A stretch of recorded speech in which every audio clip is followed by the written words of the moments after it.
Okay, going to go ahead and call to order the special meeting of the Morristown Township Board of Education. This meeting is called in conformance with the Open Public Meetings Act with adequate notice provided as follows. Notice filed with the Courier Post on March 2nd, 2022, and with the Burlington County Times on March 2nd, 2022. I'd like to ask at this time for a moment of silence, and also to add to that, thinking about all of the people in Ukraine who are suffering at the moment.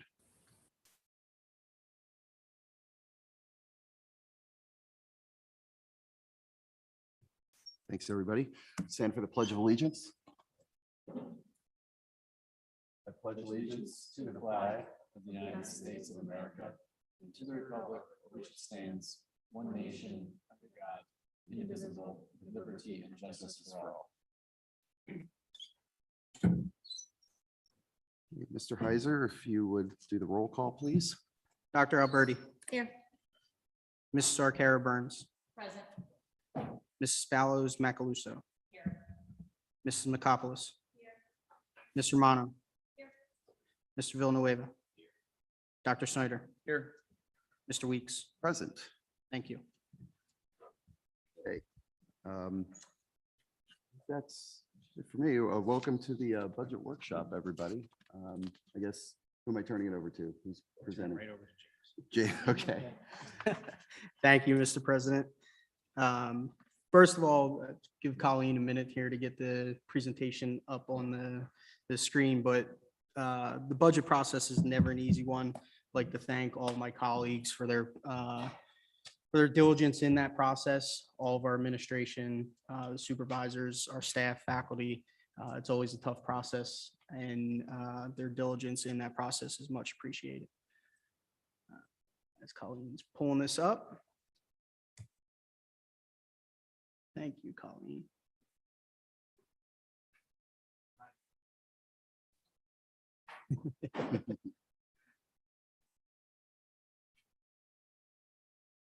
Thank you.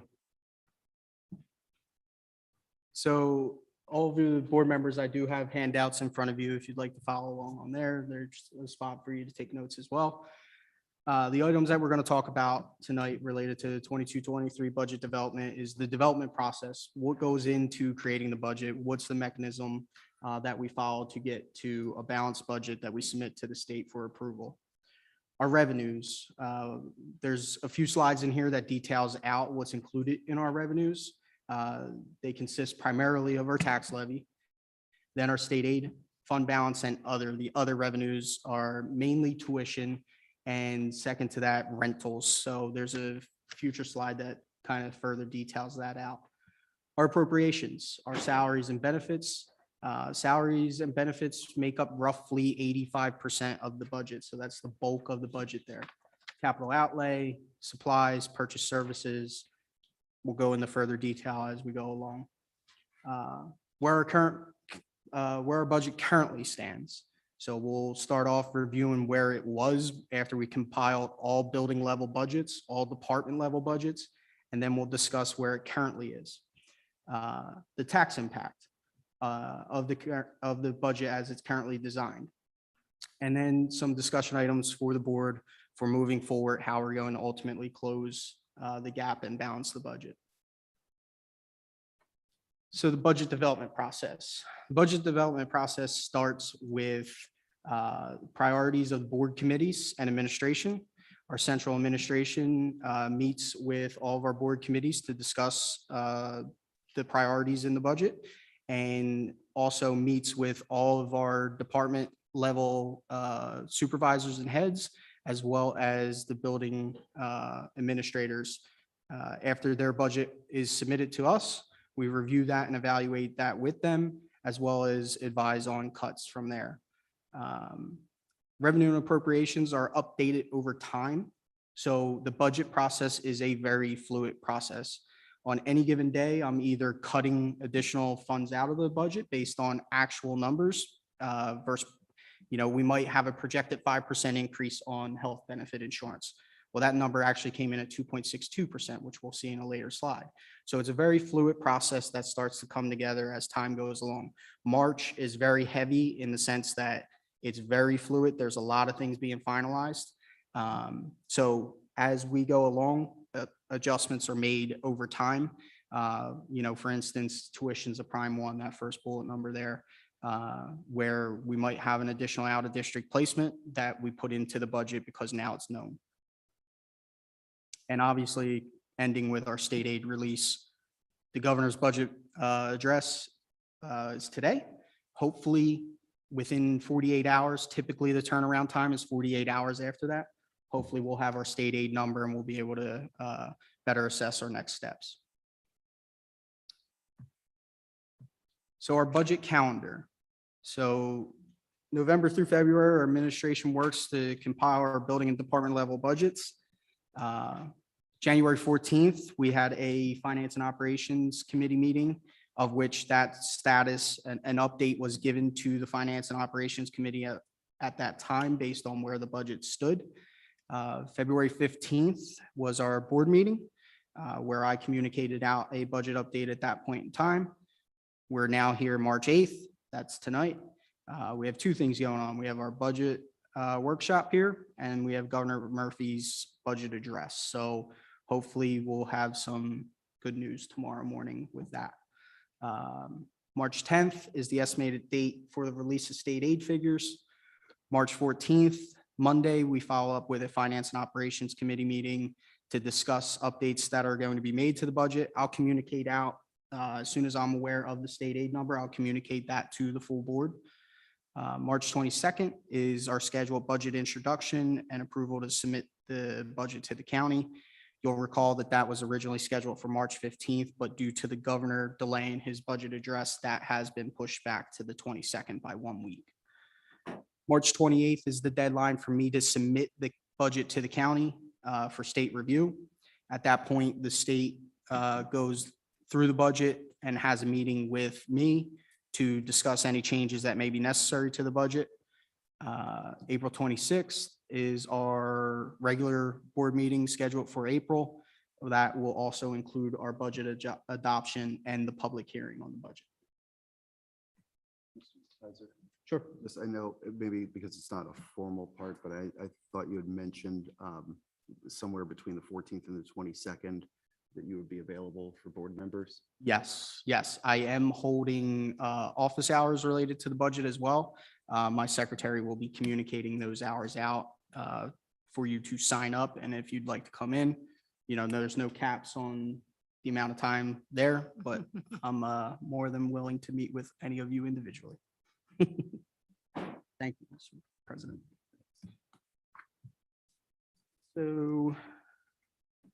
So budget development. So this is our initial budget.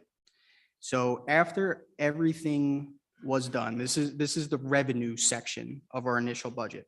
So typically, when we go through our budget process, initially, I budget revenues low because I don't want to get into a situation where I then have to reduce my revenues and thereby reduce my appropriations and go back and cut.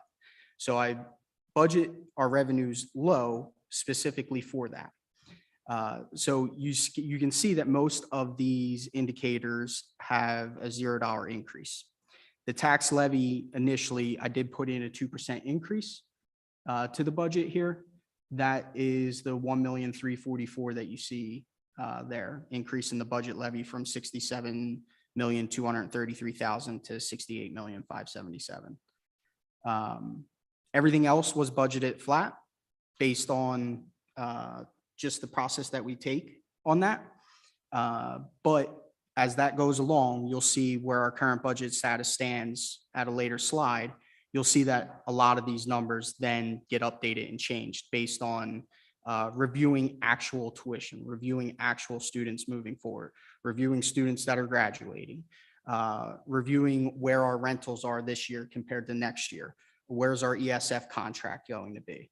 Reviewing those types of things. And that is what results in this slide being updated. So you'll see that in a later slide that has our current budget status.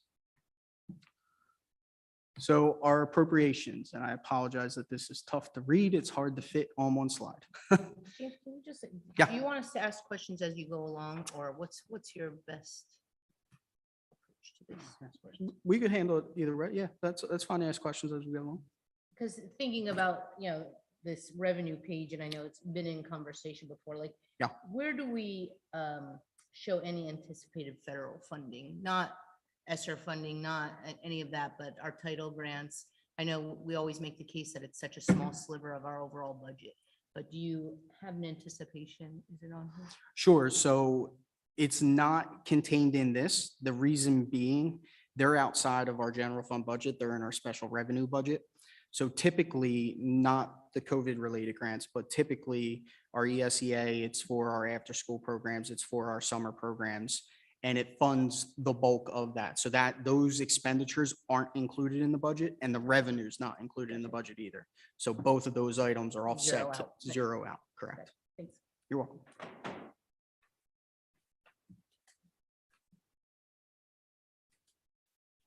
So this slide here has our appropriations, our initial appropriations. So after all was said and done, after we put in all of our building level, all of our department level requests, all of our supervisor requests, all of our budgets were built, we were 7.6 million over budget, inclusive of a 2% increase. So obviously that's 7.6 million. There's a lot to work on there. In prior years, that number was roughly 5 million.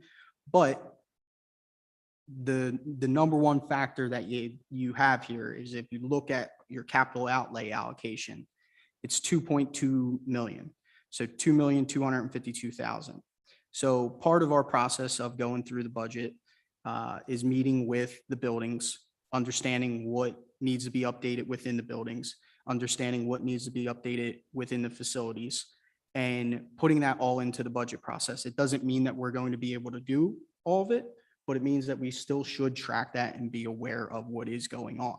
Every year we see our capital outlay cut away, but it's something to be mindful of that at some point in time, one of the items that's in here, that's in capital outlay, for example, is $250,000 to repave the parking lot in the back of the high school. That parking lot's in pretty rough shape going around to the MAC. At some point in time, that parking lot's going to have to be replaced. So this is part of our mechanism to track where we're at with that. So I have a question. Sure. I want to try to figure out how to ask it correctly. So, a lot of this is built with the assumption that, the base is the previous year, right? We're doing exactly what we did the previous year, and understanding that certain things, we can't really make changes to. What things do you think could we take the approach of when we're going out and getting requests? Okay, if you want to do something different, what do you want to stop doing? Mhm. Yeah, absolutely. That's the number one question for any new request that comes through the budget process. So when we meet with our building level administration and our department level administration, that's the question that's asked throughout the whole entire process.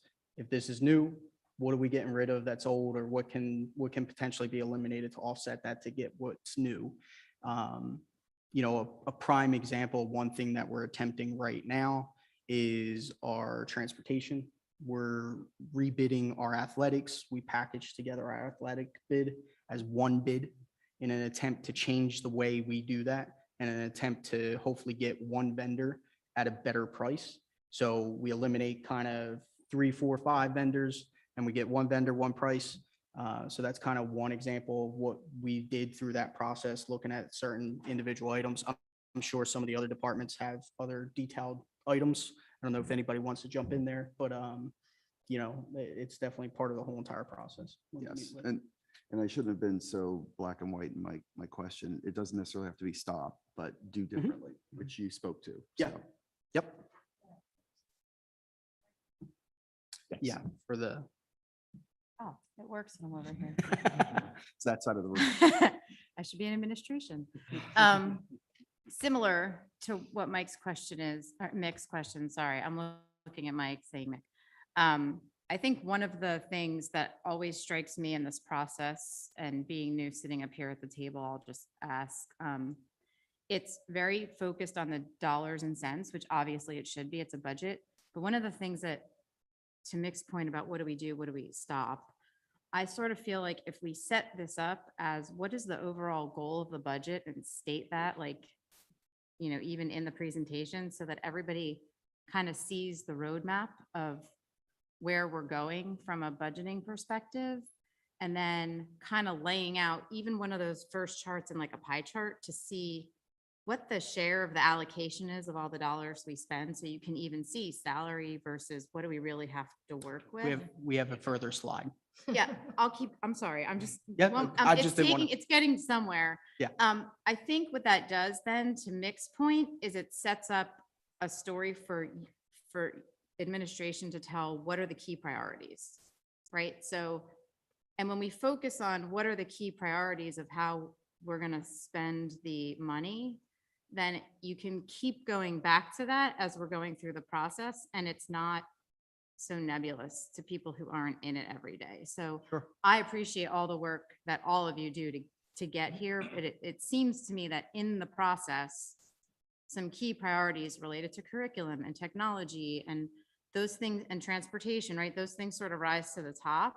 Sure. And I think that that really helps in the vetting process to make this a workshop and be like, that would help me be able to understand how to make decisions, Sure.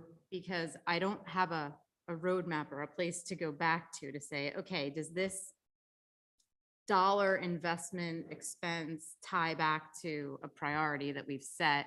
And what can we not do? Like what kind of gets deprioritized because of that? So it's just a way of thinking and looking at this. But Right. I think as we go through the process, you know, some of us are visual, some of us are spreadsheet people. So I think that that would help to have the, both of those kind of views in it Sure. And and set the priorities Yep. using that. yep, and we actually have spoke exactly about that. So something I'll definitely keep in mind for the budget introduction presentation. But you know, part of the conversation where I think that would initially start is with what's in your strategic plan, vision, mission wise. And that's exactly where you can jump off, because everything that we build based on our budget should be based off of that. So absolutely, I totally understand your point.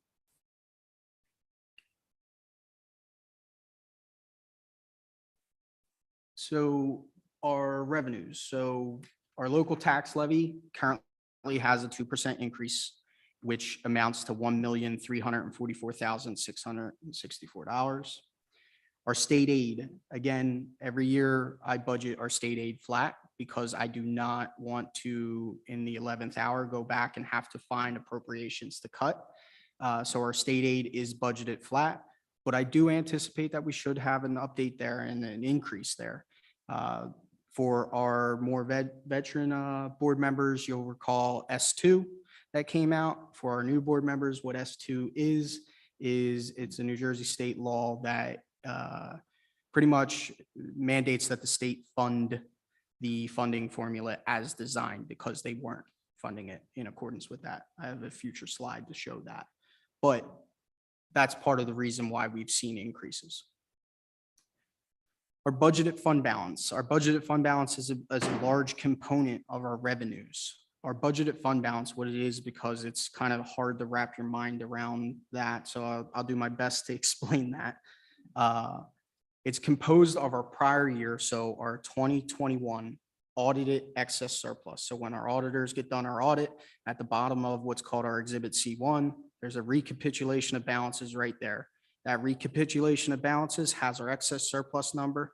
I have to take that excess surplus number plus free general fund excess balances. That's a lot. I'll explain that.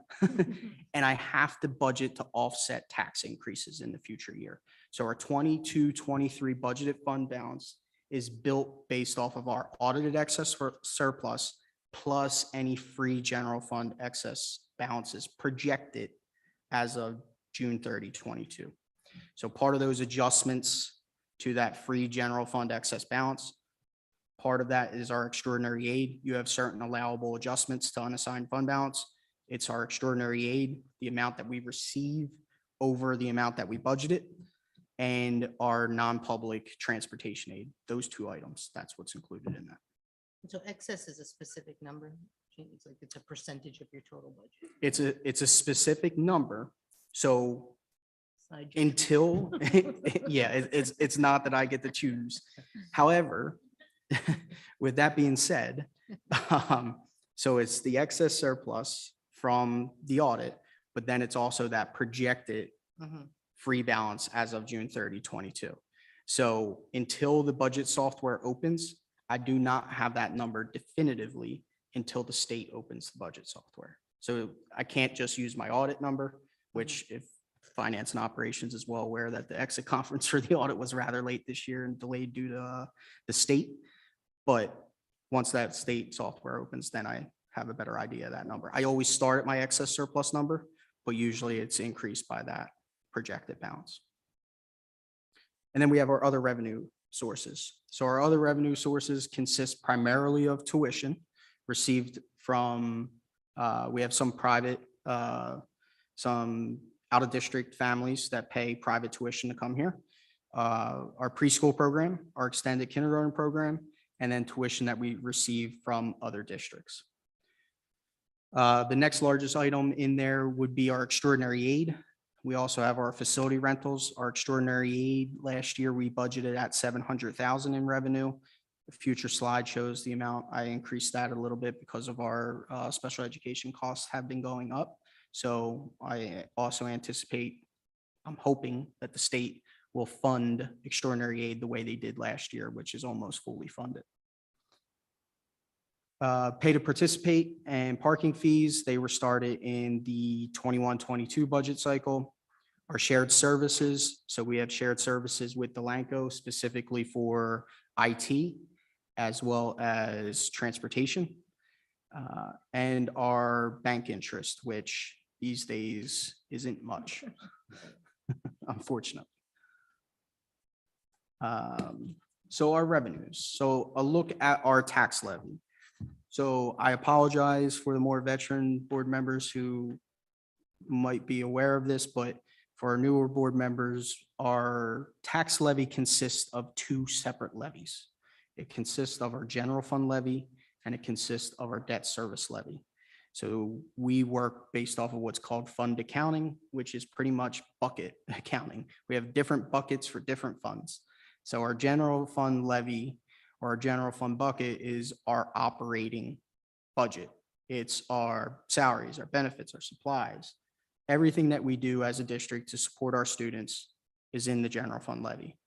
So our general fund levy as of right now in the budget is 68,577,881. Our debt service levy. So our debt service account accounts for previously approved referendums that were approved by the taxpayers for long-term capital projects. So facilities upgrades. This year, our for 22-23, our budgeted tax levy for debt service is $4,512,504. So what that represents, that's the principal that we have to pay. That's the interest on the debt. And it's net of what we receive back from the state. So whenever we approve a referendum, the SDA says we'll fund a certain portion of the school development project.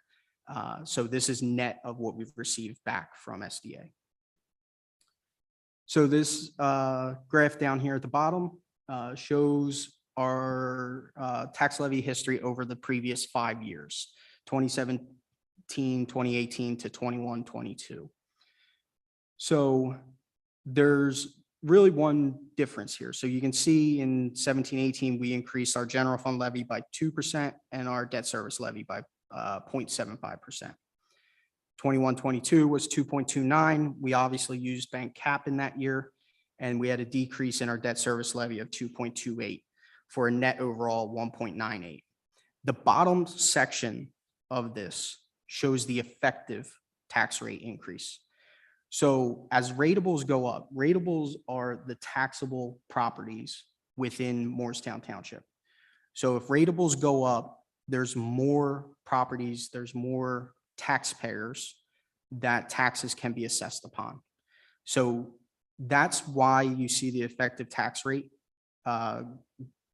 lower than the overall levy rate. So I just wanted to show that because the effective tax rate increase is different than the overall levy increase. So a little bit of a further look into our debt service levy. So we got two lines here. We have our blue line and we have our orange line. Our blue line is before we refinanced our 2012 outstanding debt. Our orange line is after we refinance that. So over the remaining life of that debt, which expires in 2029, we have an estimated savings of $630,000. So those bonds were sold in October of 21, and that's causing, you can see our fiscal year 23 debt service goes down by $90,544. Our fiscal year 24 goes down by $89,819. So the biggest driver in that is that refinancing of debt. So the next large item that is in our revenues is our state aid.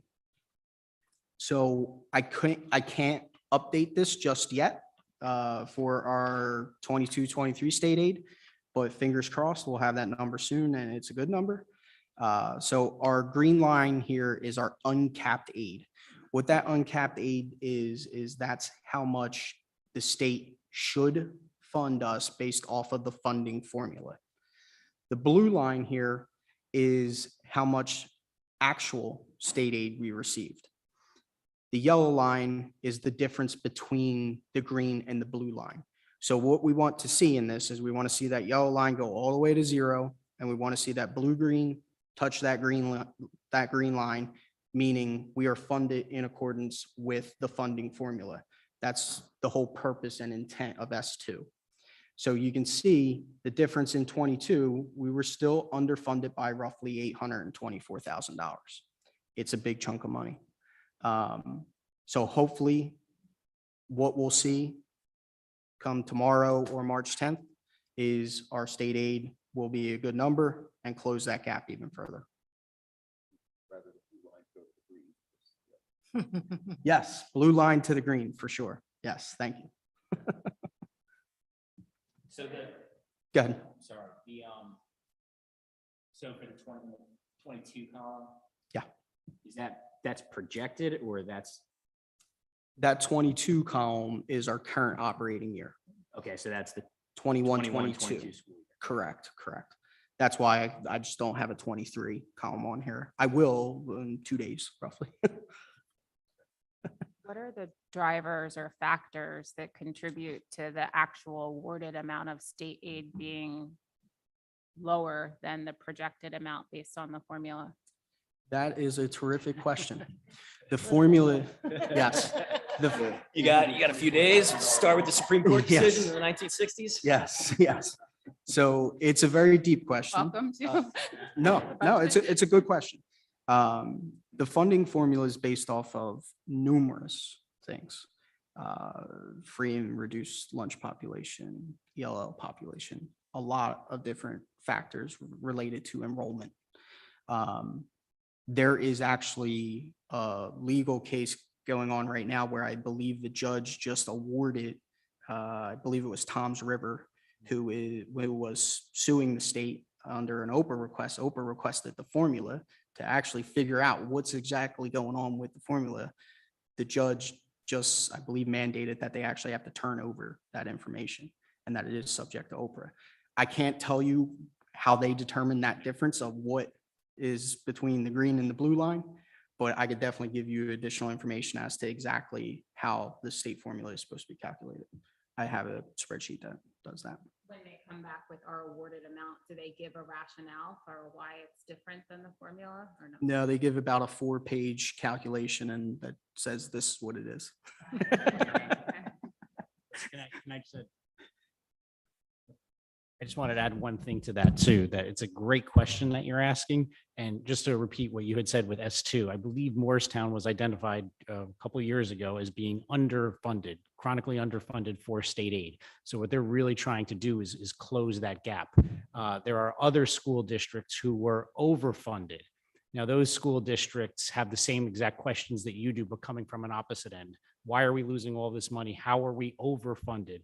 So the state is kind of moving some of this money around, but no one unfortunately has that real answer, but it's a great question that you ask.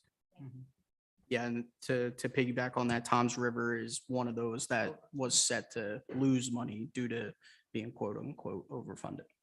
And we're part of a consortium. Lauren can speak to it more eloquently than I can, but I know a few years ago, we had somebody come in and give a presentation on funding on the whole history.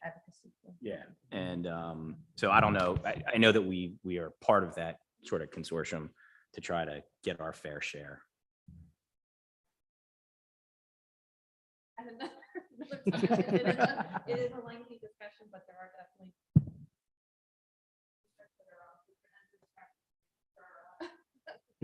underfunded and those that would like to continue their current funding practices. Sure. They don't use overfunded. No, they do not. No. Never been funded. Like Yep. the formula's never been funded Never, right. correctly, like since its inception. Mhm. And they're federal formulas that have never been funded. So Another primary example of a formula as designed versus as funded is extraordinary aid. Right. Previously, it's supposed to be fully funded, that amounts over 40,000 and over 55,000 are fully reimbursed to the district. As designed, last year, they were able to almost accomplish that. Previously, they were accomplishing that at around a 55% cusp. So for the amounts over that were supposed to be fully funded, they were only giving us half. So it's definitely one of those items that we got to continue to advocate for. Since we're on the topic, is just to say, because we've been underfunded so significantly for so many years, I mean, it's been, if every year you're underfunded millions of dollars, I mean, where you're picking from to make up that has been, severely cut. So year after year, there's been cuts after cuts after cuts, because for years we've been underfunded at least $1 million. So, that's kind of where every year, that I've been on the board, these decisions get harder and harder because there's just less to cut. Because really, to me, a lot of times when you look at what the difference is, a lot of times the difference that we're cutting is what our difference in the state aid that we should be receiving has been. So Because as hard of a graph as this is to look and to say we were underfunded by excess of $800,000, these are actually cumulative numbers, plus last year's, plus the year before. Yeah. and that's a better projection Right. last year. I mean, we've been Mhm. Yeah. over $1 million for a number of years. Yeah, I mean, when I believe it was 2020, 2019, 2020, when we had the advocacy group in, Mhm. and at that point in time, we were 1.3 million.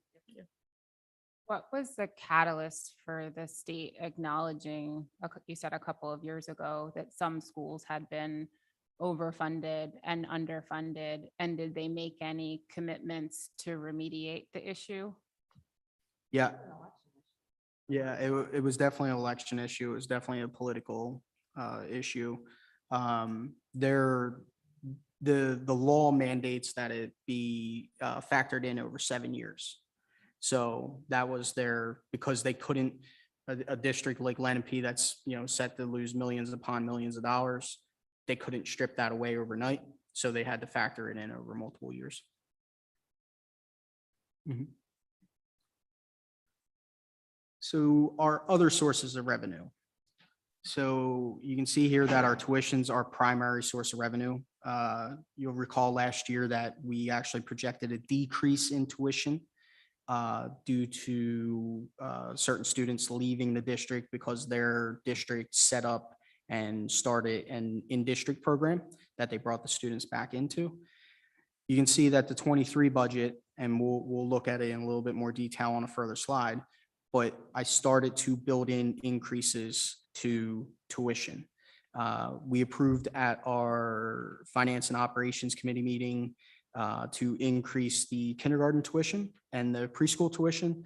So that's the main driver behind this increase. as well as recognizing tuition levels based on actual enrollment currently. Our facility rentals, you can see our facility rentals, I have a projected slight decrease there. That slight decrease is due to our EDC and summer enrichment program. The amount that we typically budget from those programs as rent is roughly 350,000 in the past. This budget, it has it at 300,000 due to minimum wage increases. We do anticipate that number to tick back up when the fee comes back up due to the minimum wage increase. So that's the main driver there to the 542.5. But we're talking just, so how does the minimum wage increase impact revenue? Yeah, it definitely impacts the expenditure side.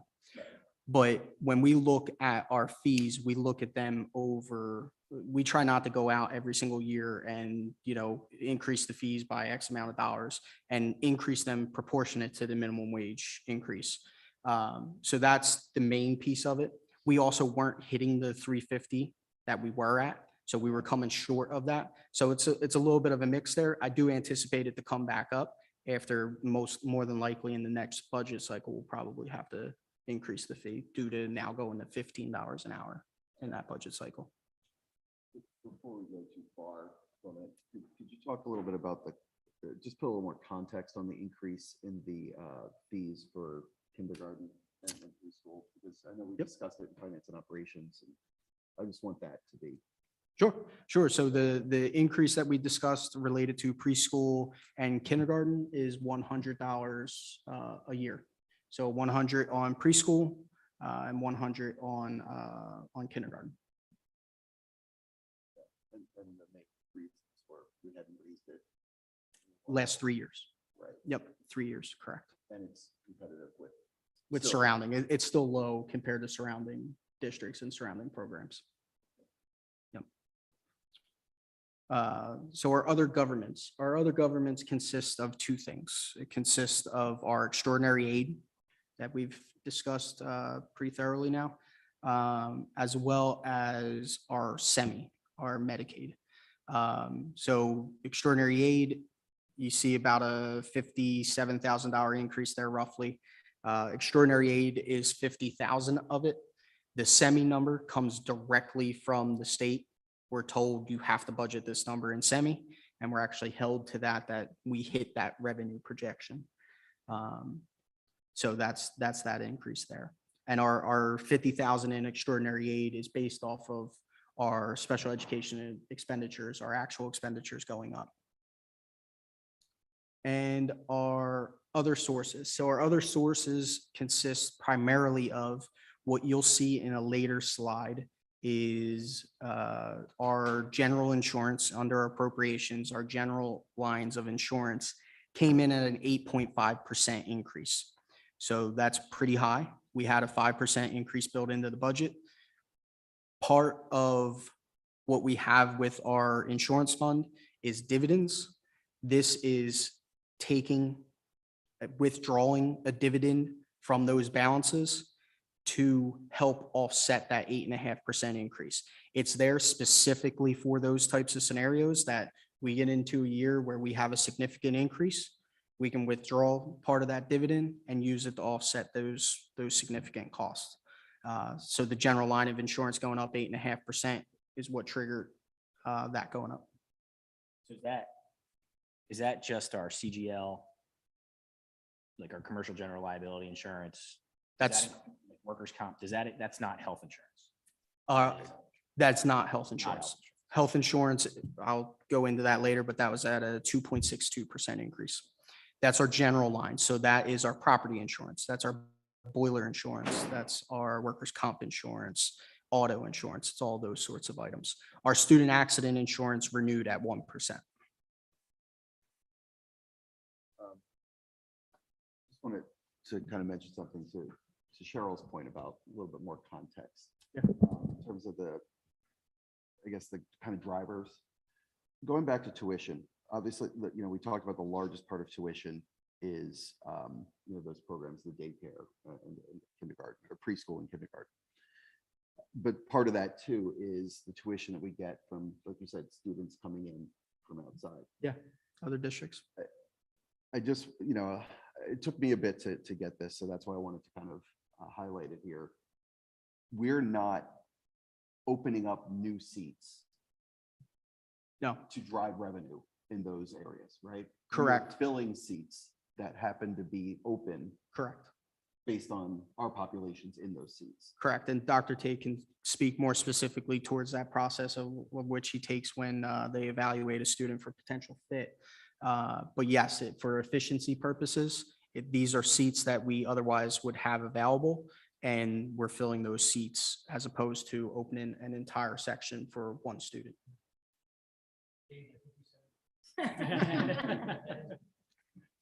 But I think when we talk about it in terms of revenue, the reason I wanted to bring it up is people may look at it Right. as if this is something we're doing to go out and drive more revenue to the district. We could do that, but we're not doing that. Correct. We're actually basically just making sure that seat that we've already really paid for has some money coming in, some revenue attached to it. Sure. Right. Sure. Yep.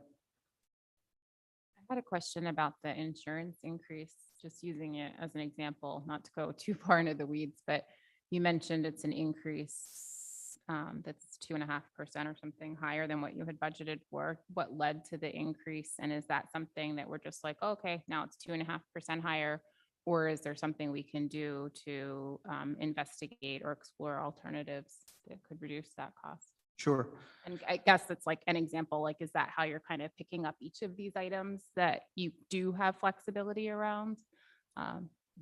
Like, I don't know if there's other items, like, do you just sort of accept the fact that it ends up being higher, or do you go back and try and renegotiate or look for additional flexibility? Good And how do you question. make those choices? We don't just accept a large increase like that.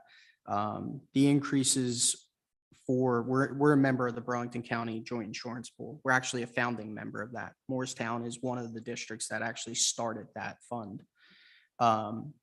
So when we go back to that, looking at the increases across the JIF as a whole, I believe they ranged anywhere from 4% all the way up to 15%.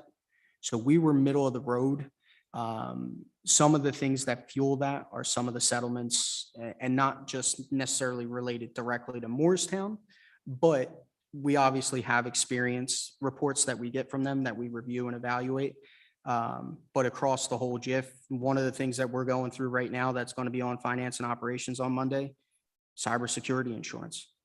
It's getting next to impossible to get. The deductible is so high that the insurance becomes even irrelevant.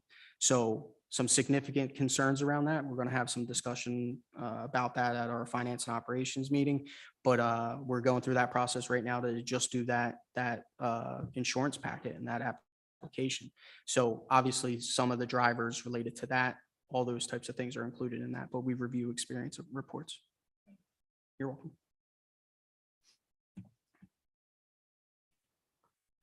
So our appropriations, so our salaries. So our MEA contract expires June 30th, 2022.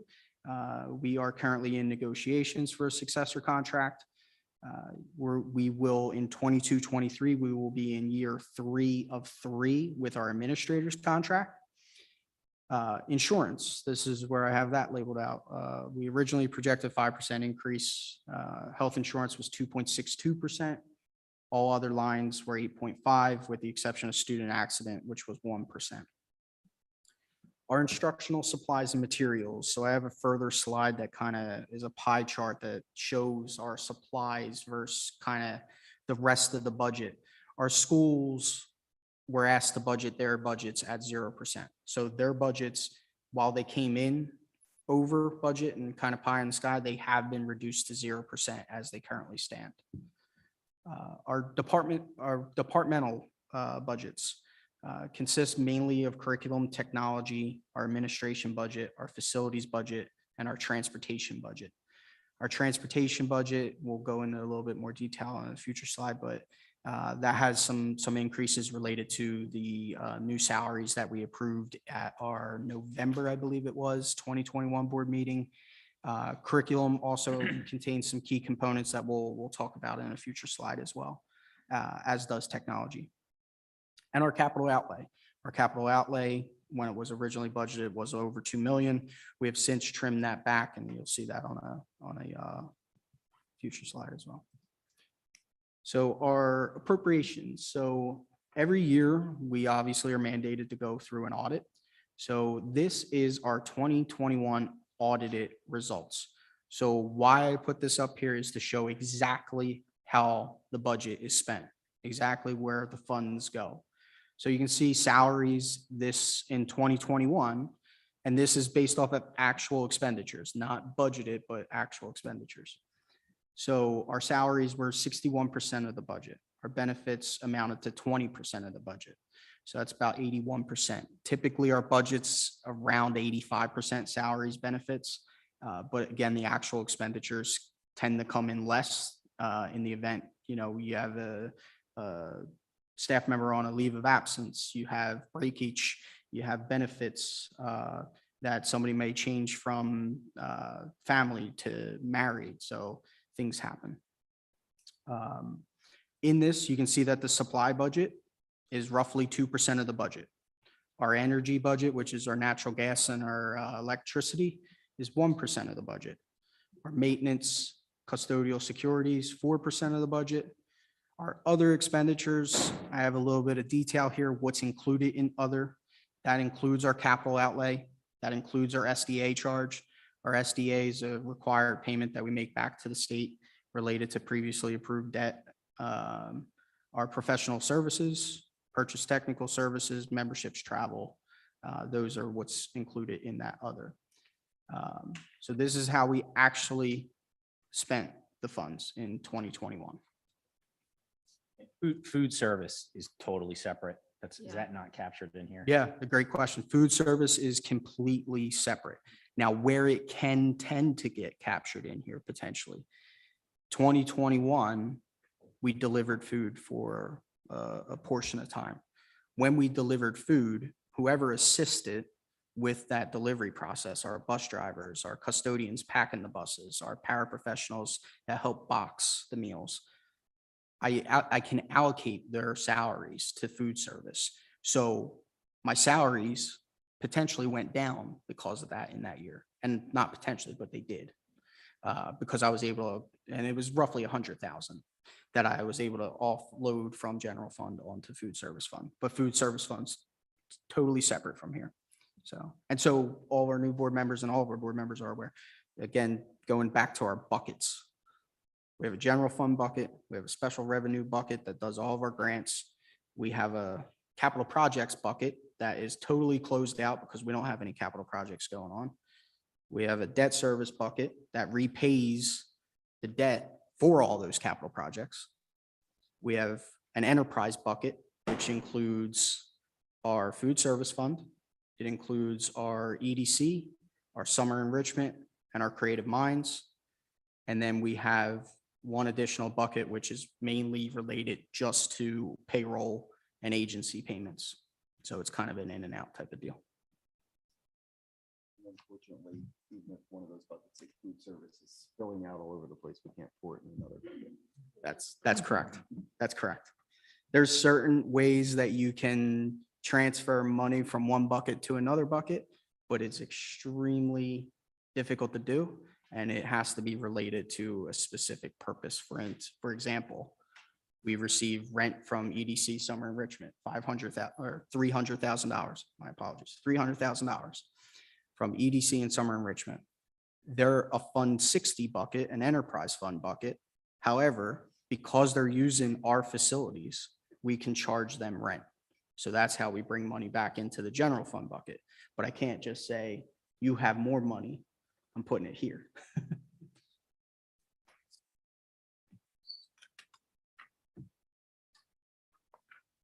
With all the buckets now, I'm a little bit mixed up. So how do the buckets sit based on this packet of paper? Are we talking about the buckets within this packet of paper, or is this just one bucket? Good question.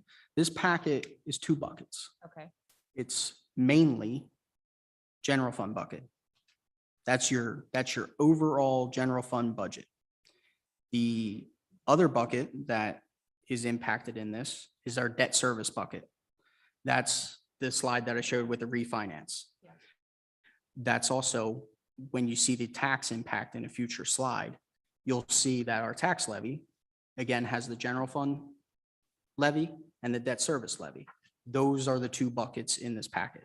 All the other budgets, all the other enterprise fund, we're not required to have an advertised line item budget. So that's why they're not. We're not included in required to, I'm sorry, say it have again. an advertised line item budget.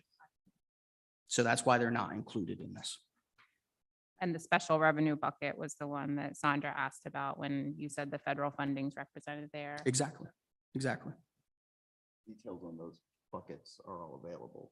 They're just not Yeah. here. They're all audited. They're all part of our CAFR. If you want to do some light reading, roughly 200 and some odd pages. It's all there. Laugh, I Yeah. love it. As the person that used to put those documents together, I do love them. Mhm. So these are some key items that are included in our appropriations. And if any of the administrators here want to jump in, feel free to interrupt. So our curriculum includes the adoption of new ELA curriculum for grades K through 5. It includes professional development and it includes curriculum writing.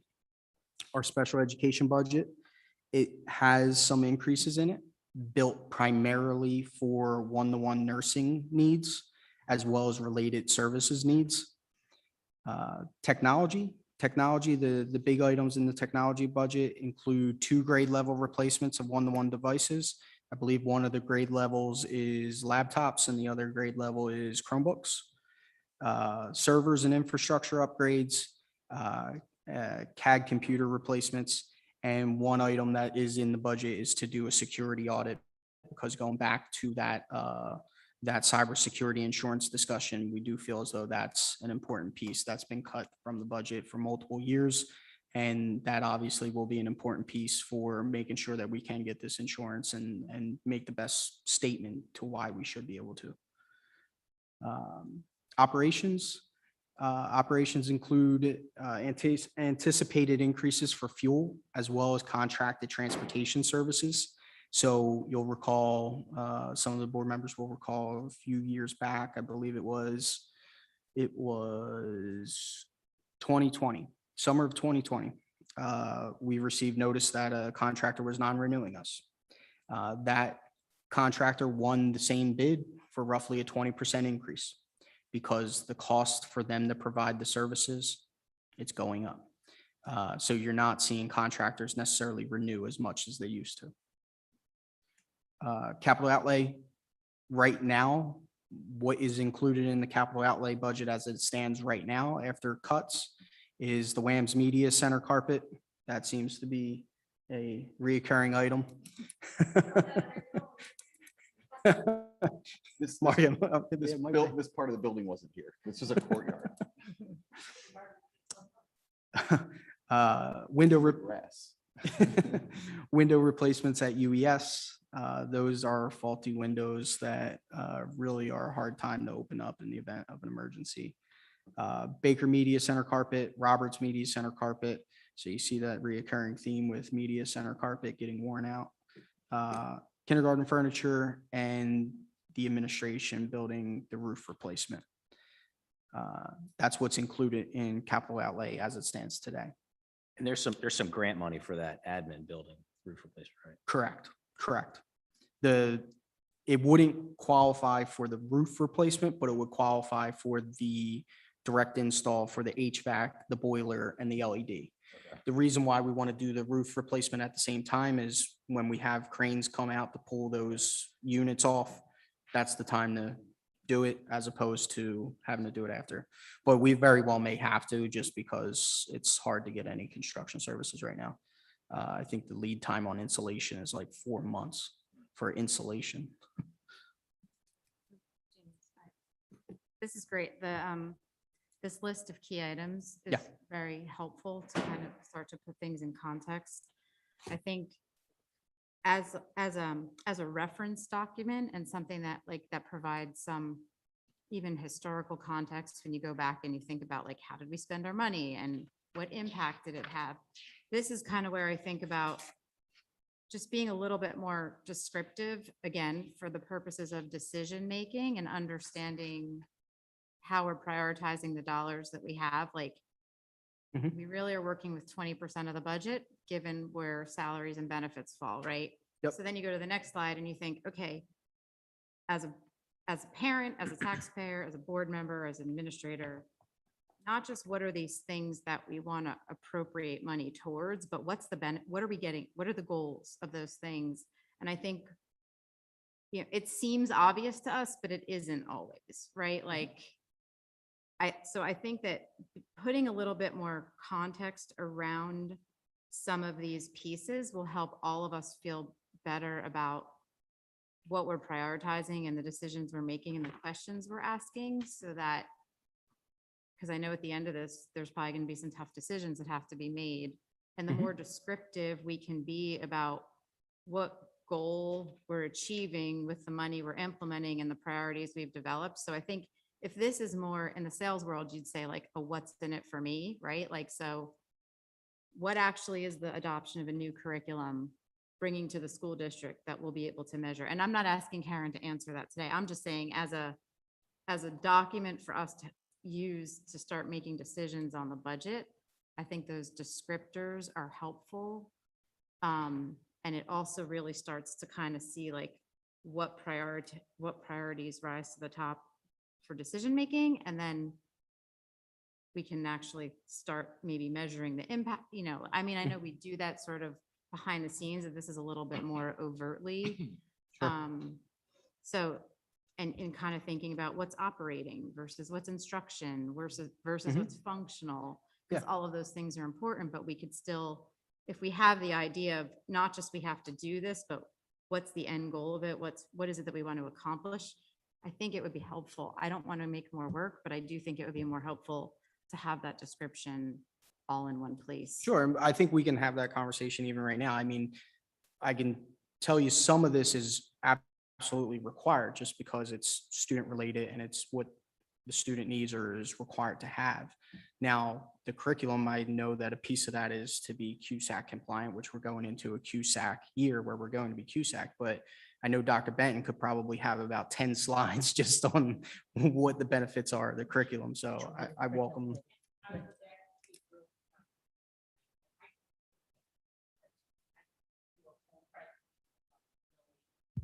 Adoption in through the curriculum committee, which will be, the whole presentation will be a part of the committee report. But we are both as part of our QSAC compliance, but also as part of our regular curriculum adoption cycle. We were delayed because of the pandemic. And so over the next couple of years, we'll be playing catch up to make sure that all of our primary, our elementary curriculums are up to date. So for the K-5 ELA curriculum adoption, they have been in the pilot year this year. And so next year would be year one of our full scale implementation. It is 6th grade levels, K through 5, which represents about 1,500 students. So I mean, roughly half of our population and about 160 teachers.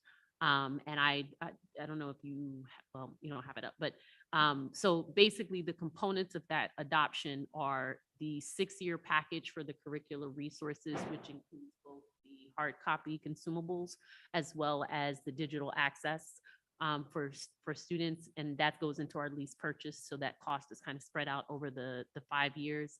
It includes our professional development, which is, a part of the implementation, both in terms of what the company, the publishing company would support us in, as well as I've created embedded support teams from that pilot team that would help us to implement.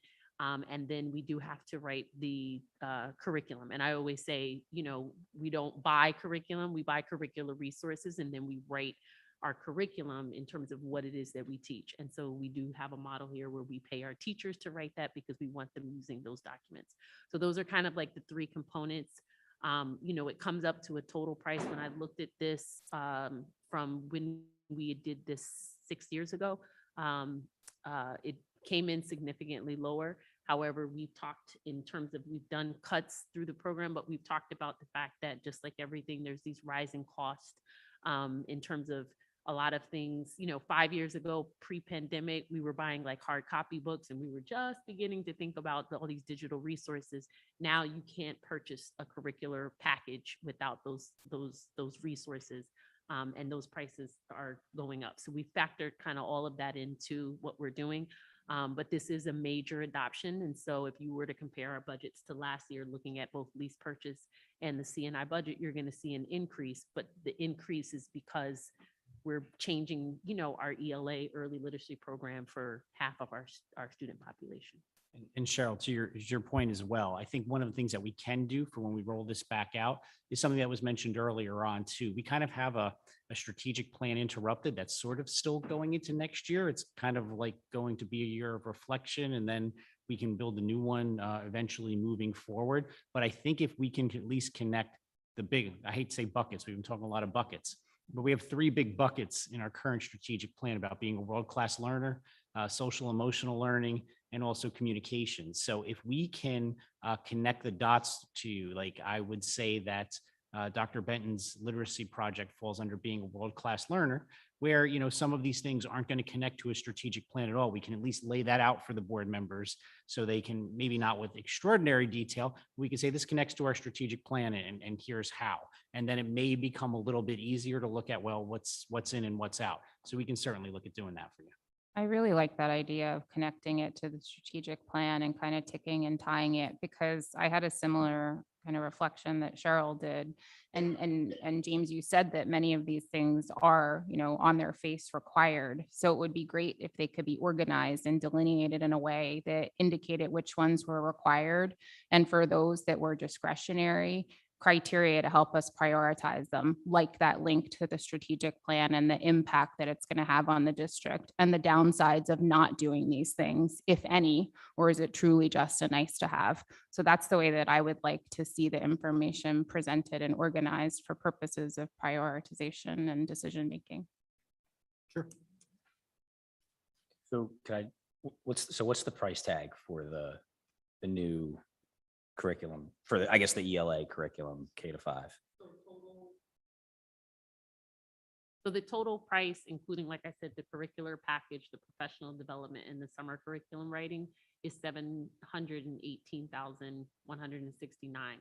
For comparison, when we adopted a program, our last K-5 ELA adoption was in 2014, which was approximately 1.1 million. So we are, Yeah. right. This is the total. That's the 5-year lease purchase amount. Right.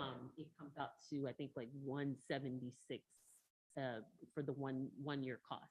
Okay. But like I said, for comparison's sake, we spent over $1 million the last year. And was the 2014, was that just ELA? Yeah, just ELA, Just ELA. K through 5 though. Okay. We did Okay. it as a K through 5 adoption as well. And then, I mean, so I would assume like next year or in a upcoming year, we would need to do a similar curricular update for 6 to 12. No, not for 6 to 12, because at the secondary level, it's smaller. We don't do as many grade levels. So for Okay. instance, last year we did English 12 because it's a standalone curriculum. 5, you're typically adopting a full program. So it's the same, publisher, same set of resources all the way through. What we will be looking to do is for our K-5 population, we'll have social studies and science.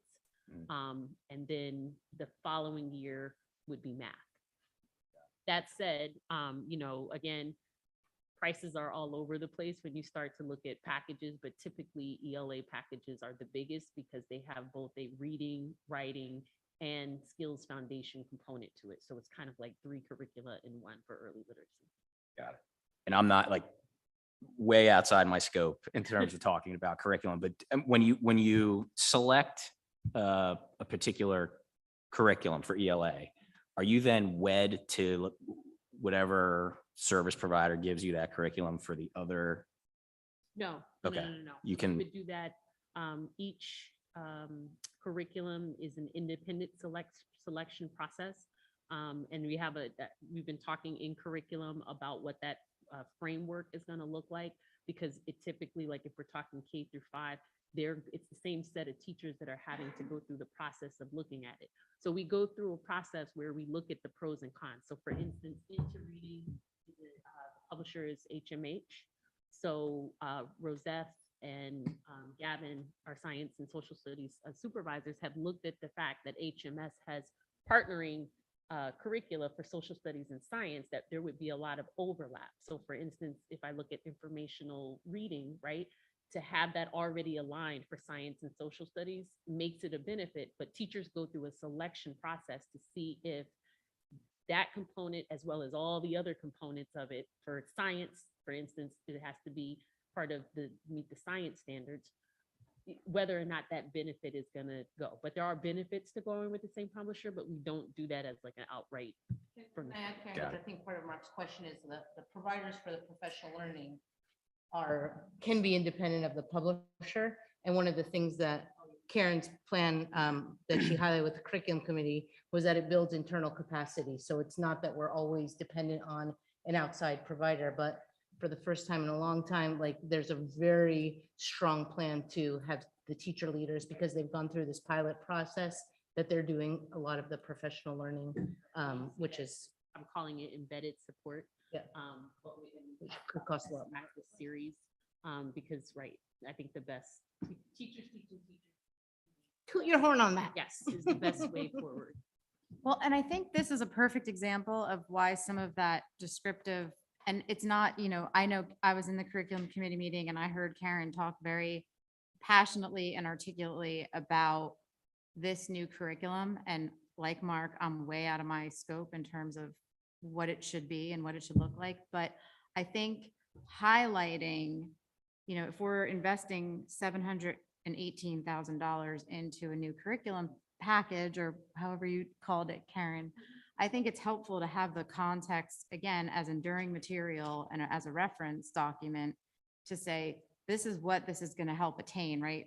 And Mike, you said this in the meeting, which I loved, and that was, we make sure that we meet the standards, but the goal is always excellence. And then how are these things that we're investing in getting our students to excellence? How are we meeting? How is this meeting every student where they are and achieving that goal of excellence? So even just laying those things out as objectives of why we're investing these dollars, I think really goes a long way for people, for us in decision-making, and then for the community in general to understand, okay, this is why we're spending the money, and I can start to see an impact from it.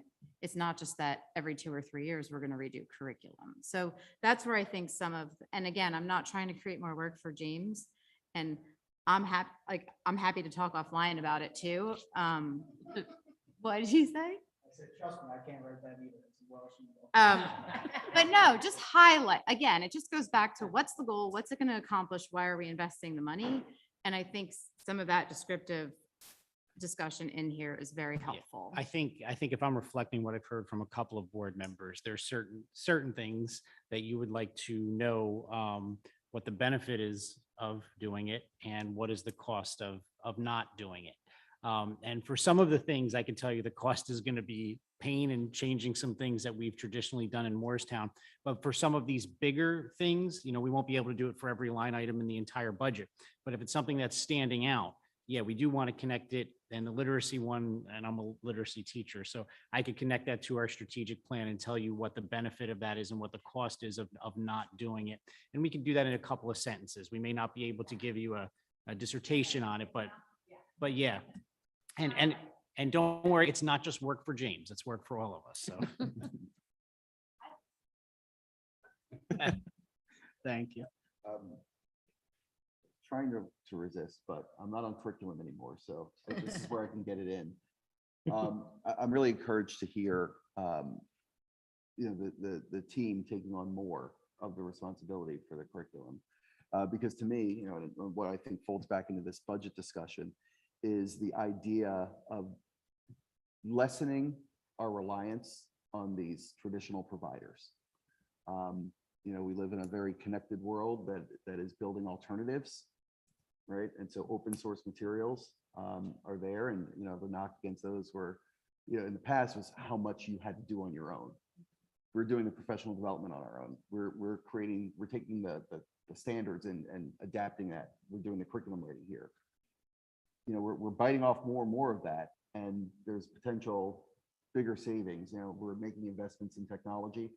I really look forward to the day where the backpacks actually start to shrink, because we don't have all the materials separate from the devices that we have to put them on.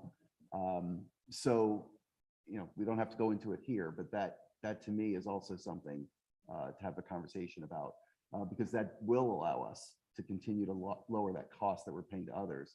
And maybe some of it shifts to paying our internal people, right? For more, creating materials instead of buying those materials. But, as been pointed out a lot, we were working with 20% of our budget, and we've got to find ways to make that go further. 15. Yeah, 15. Well, remember the breakage, right? No, I'm saying for purposes of budget, not actual expenditures. We're talking 15. Correct. Yes, thank you. So 15. Just didn't want to leave that open. Yes. So anyway, that's, my thinking. I think it's, a good conversation for us to be having too, at this level, about kind of that overall direction. Where are we going with that? We like that cost continuing to come down, but obviously keeping the excellence up. Just a little bit more work. Thank you. All good discussion. I believe we left off at capital outlay or minimum wage I was gonna say impact. curriculum, I don't know. And we went back up to curriculum. so- Yeah, minimum wage. So minimum wage impact. So obviously minimum wage, the impact of minimum wage is considered within the budget. Certain positions will need to be adjusted for minimum wage. So there's some consideration within the budget for that. Our substitute rate increases, we increased the rate from $90 a day to $115 a day. The budget currently contains holding that rate at 115, which was roughly a $250,000 increase. Bus driver salary adjustments that were made in November of 2021. That amounts to roughly a $180,000 increase the next year's budget. The current year, part of the way that we funded that through the current year is we were aware of certain vehicles that didn't need as much maintenance. We had some breakage related to our supervisor position. So we were able to move some things around within the transportation budget to afford that for the current year. However, for the budget next year, it's included in the budget. So our next slide here, continuing on with operational concerns. Obviously, nobody's a stranger to what prices cost at the gas pump currently. The school district is not immune to that, and we anticipate similar increases. Our fuel, we purchase as much as we can by state contracts and cooperative contracts. However, that helps to a certain extent. Those bids then expire and have to be rebid. A prime example where we're seeing increased costs already related to that is we participate in what's called ACEs. ACEs is across the state of New Jersey.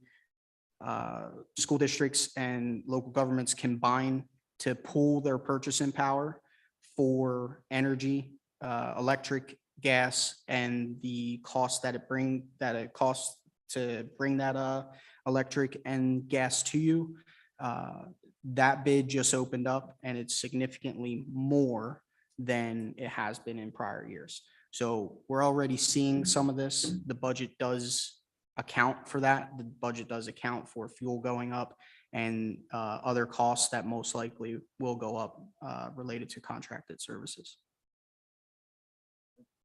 When we purchase fuel and energy contracts, for approximately how long, how far out are we purchasing? You mean when we're actually purchasing it from the contractor, Right, I mean, the vendor?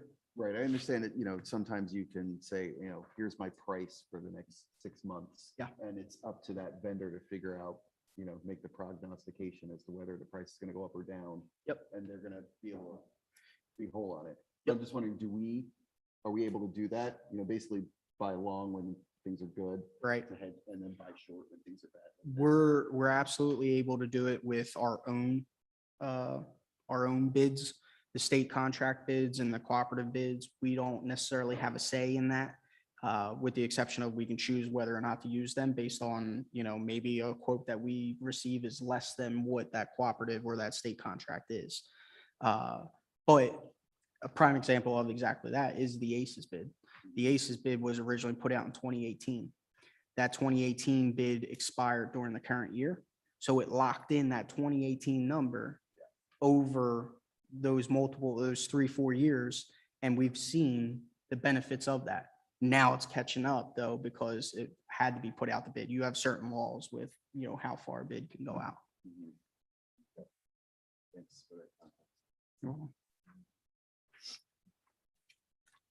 So reductions that have been made to date to get down to almost a balanced budget, or to start to drive down towards a balanced budget, shall I say. So we've made tuition reductions. So these are out-of-district students. Again, tuition is a very fluid process. We know exactly who we're sending out of district. We know exactly who we've brought back in the district from last year. So we can look at that data based off of how evaluations are going and start to make a good projection on where we need to be. Also, the state releases tuition rates for private schools, and other districts that we send to start to give us their tuition rates as they develop their budget. So it's a very fluid process, but tuition is probably done being adjusted at this point in time. So we've reduced 570,000 out of that. Our department building level budgets compared to their original submission have been reduced by 412,000.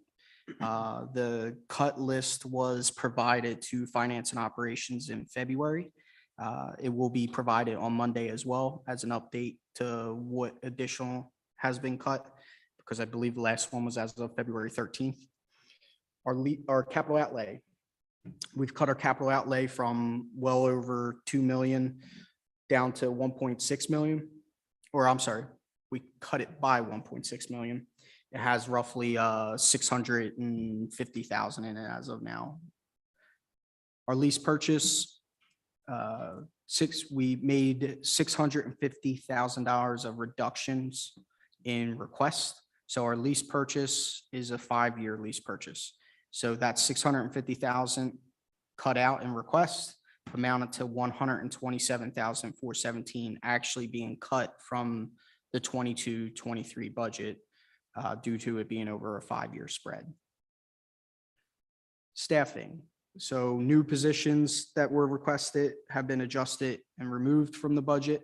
Not all of them. Will go through a future slide on what new position requests remain in the budget. Substitute pay adjustments, existing staff adjustments for retirements and leave of absences, and minimum wage adjustments were all originally included in the budget, but they were included pretty high. So we were able to reduce that by 1.9 million. Benefit adjustments, we reduced benefits by 586,000.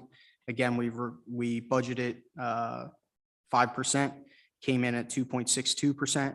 And then when we're adjusting staff, if we had a new staff requested, we budget $27,500 in benefits. So that's where that starts to add up. When we're reducing those new position requests, the benefits also go down. So the status of our current budget. So this is a detail of our revenues as they currently exist in the budget. So the 2% increase on the tax levy is still included within the budget. Our state aid is still flat. Hopefully we get some good news there. Our extraordinary aid, we are anticipating a $50,000 increase. Tuition, we have a $95,000 increase, mainly fueled by the the EDC, or I'm sorry, not the EDC, the kindergarten, extended kindergarten and the preschool program, as well as adjusting the tuition based on actual enrollment that currently exists. Our interest budgeted at flat, our pay to participate in parking fees, 150,000. This is our first year with that 150,000 in. We did a pretty good job of budgeting that number, and it's a few thousand over I think it's at 154 that we realized in actual revenue. So that number is a really good number. Rentals, 12,500 increase there on that line. That's just based on actual rentals from the prior year, as well as taking a look. When I look at the rentals, I excluded the COVID year when we shut down rentals, obviously, but that's based on averages across those years. Miscellaneous, we have a reduction there of 40,918. We discussed that previously related to the other sources of revenues on that chart. Revenue generation reduction of 55,000. That is the rental for EDC summer enrichment. That's that reduction there. Our special education Medicaid, our semi, increases 6,536, and then our budgeted fund balance. Our budgeted fund balance as it stands right now is 3,264,000 for an increase of 365,815 compared to the prior year.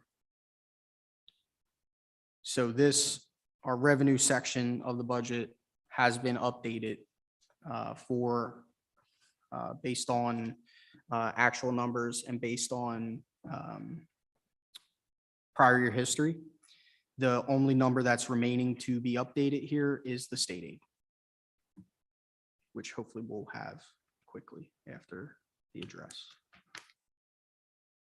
So our appropriations have been adjusted compared to the original budget, which was explained on the appropriation, the cuts that we made to date. So overall, we're 1.5, almost 1.6 million over budget right now, after everything was adjusted. We do have our health benefits number, obviously. We do have our general insurance increase now. So those typically, last year at this time, we did not have those numbers. So that was something else that we were waiting on at this point in time, but we now have those. So those actually came in earlier this year compared to prior years. So the tax impact. With a 2% levy increase, the 21-22, you can see the overall total levy, general fund plus debt service fund was 71,819,525. The 22-23 proposed budget is at 73,090,385, which has a 2% increase on the tax levy, and the debt service. If you look at that chart earlier, and you can see it with the difference there, the debt service is going down by 73,804, which is primarily related to the refinancing of the 2012 debt.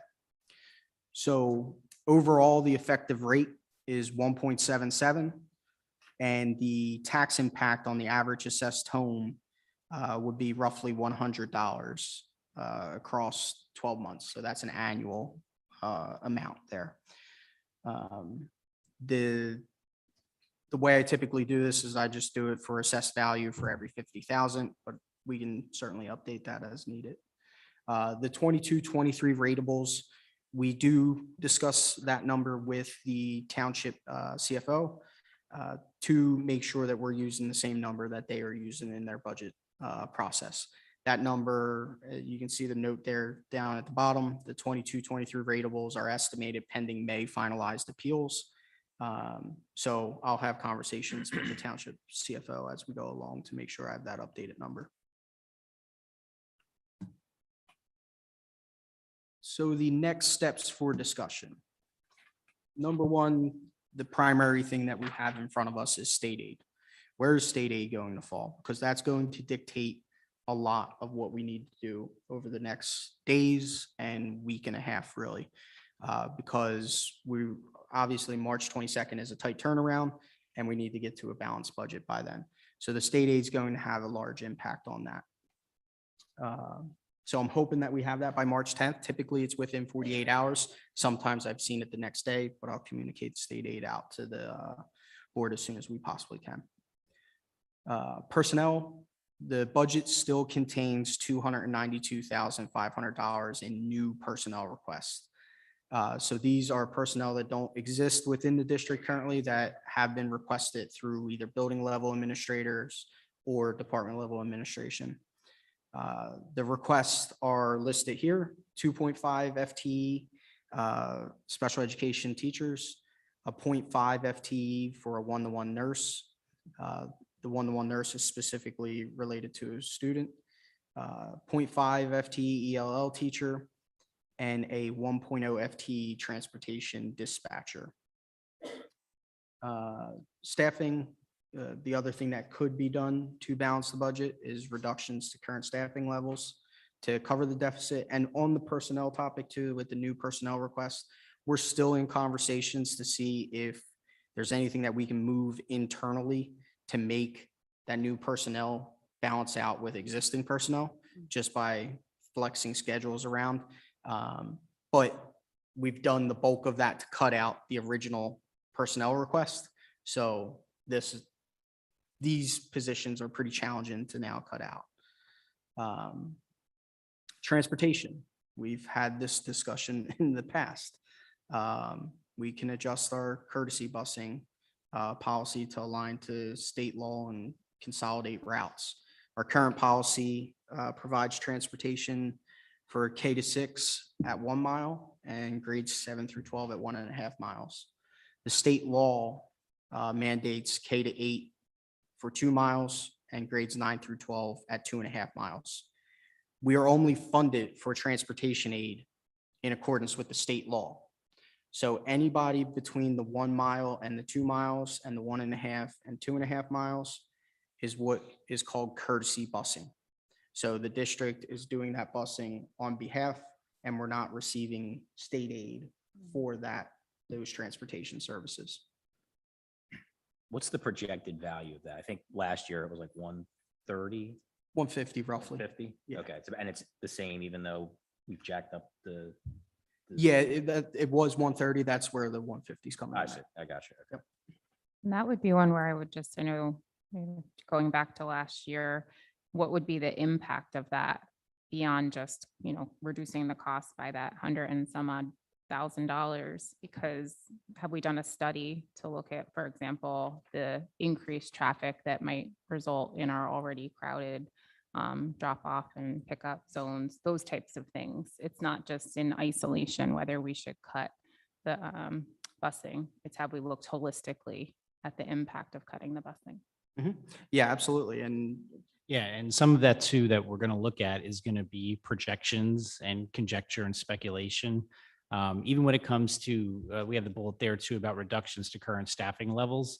That is the last place that I absolutely want to go. Because as I had said, what Morristown is known for is providing some extraordinary course offerings, extraordinary services. And once you do that, you start to feel some pain. And it would be difficult for me to talk about the impact of that pain, just like it would be the questions you have posed are very good ones. And those might be what we put under the impact is what is the result of, traffic. We're not going to have that specific answer, but it's something to be taken into consideration. So I'm just trying to just set the board's expectations a little bit. We might not have all of the answers, but we can certainly ask the questions that are relative to the impact. Yeah, for sure. Like, we don't have a crystal ball. I completely get that. And, building off of what you said around staffing and personnel, I have no idea how you would thoughtfully assess the impact of that and come back to us. I think the only way to do that is over a multiple year period. Yeah. When we look at cost benefit analysis and students taking classes, but no, there is no way in the position that I'm in, almost 3 months, that I could say, yeah, this class doesn't need to be here, or that class doesn't need to be here. It would take time. I think it can be done, but it's a very long-term goal. Yeah. Yeah. And I would never want to just kind of like death by 1,000 cuts, take things away without thinking about the bigger picture. I had a quick question. And I don't know who the best to answer. The the basic skills, the different teachers that we had that were grant funded from last year, how do they factor into this? What are they rolling over into other positions, or how does that work? Yeah, good question. So the way they impact this is they actually are similar to the discussion that we had earlier with, I believe Dr. Alberti brought it up with the ESEA and the Title I. So the expenditures, the expenditures related to those staff members are in that Fund 20 bucket. The revenue's also in that Fund 20 bucket. So this is outside of that. Now, that's the finance piece of it. I don't know if any of the other administrators want to speak to the Right. how they've been utilized at the. I wasn't sure if there's no longer funding for them, or how we're, They'll be in the final year of the grant funding for 22-23. okay, So that's year 2 of, we set it up purposefully to use ESSER 2 in the current year and use ARP ESSER 3 in 22-23 for those positions. But I know I'm getting a little bit ahead of myself, Mark, but I do want to make it very clear. Those are grant funded for one more year, yeah. and then that grant expires. And to your point, Mark, we're looking at that because we know what that means for the end of the next school year. So that is something that we need to address going forward.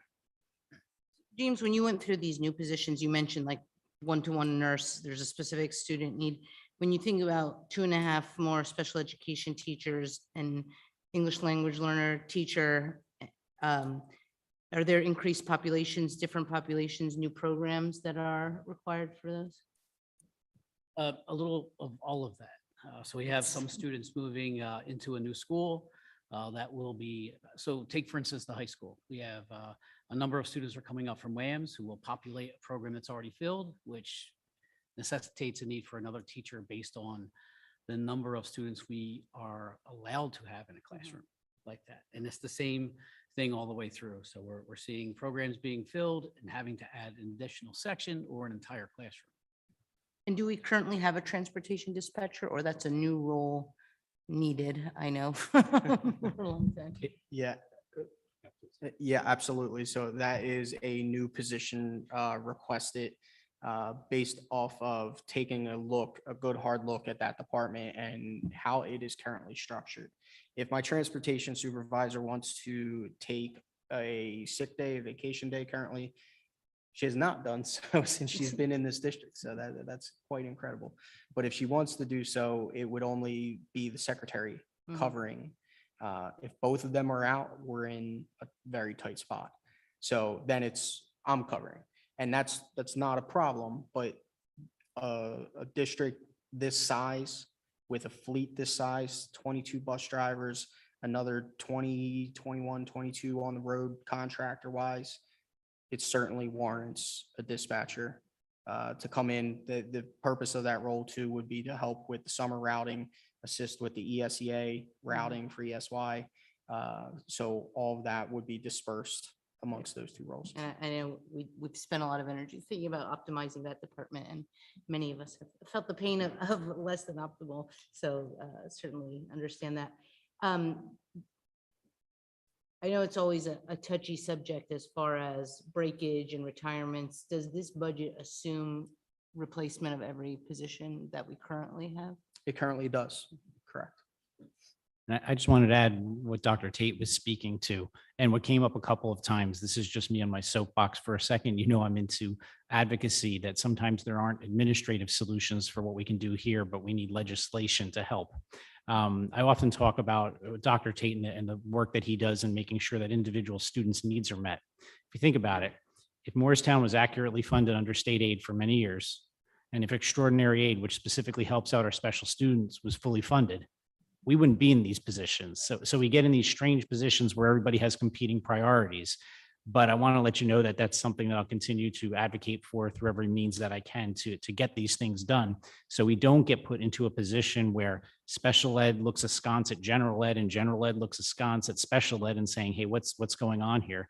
Because we want to make sure we not only provide an outstanding program, but we're equitable for our kids who need some kind of additional services. So that's not relative to this budget discussion, but I just wanted to put it in context there that there's things that we will continue to advocate for. one thing that I actually recalled when Dr. Tate was talking about the special education positions, a new law, 3434, was put into place that allows students to stay for an additional year. So I believe it was in January, the state announced we're going to have state aid based on that, submit your cost. So we have submitted those costs for the current year. What remains unclear and what we are asking the state of, will that funding exist for the 22-23 year? Because if it does, then we could potentially offset some of those costs with that. We haven't got a clear definitive answer on that. But next year is the final year, I believe, that that is allowed where you can stay an additional year. I'm sorry, Sandra. Go ahead. I have one additional question on a detail in the professional fees, James, in the appropriations. It looks like my quick math is right. It doesn't mean it is about a 25% increase. What did that get caused by?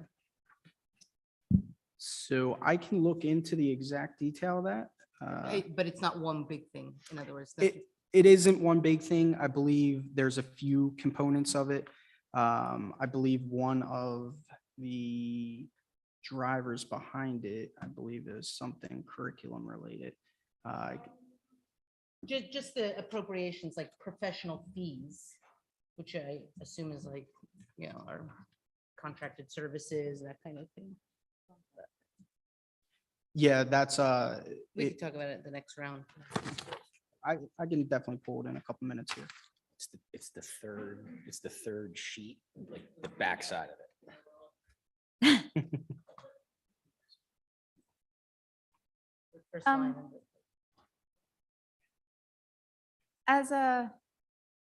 As a more practical matter, how does the district go through and assess costs that things we might be spending money on where we can find efficiencies? So plug the holes. Like, for instance, I have to call Xfinity every 2 years and make sure that I'm getting the best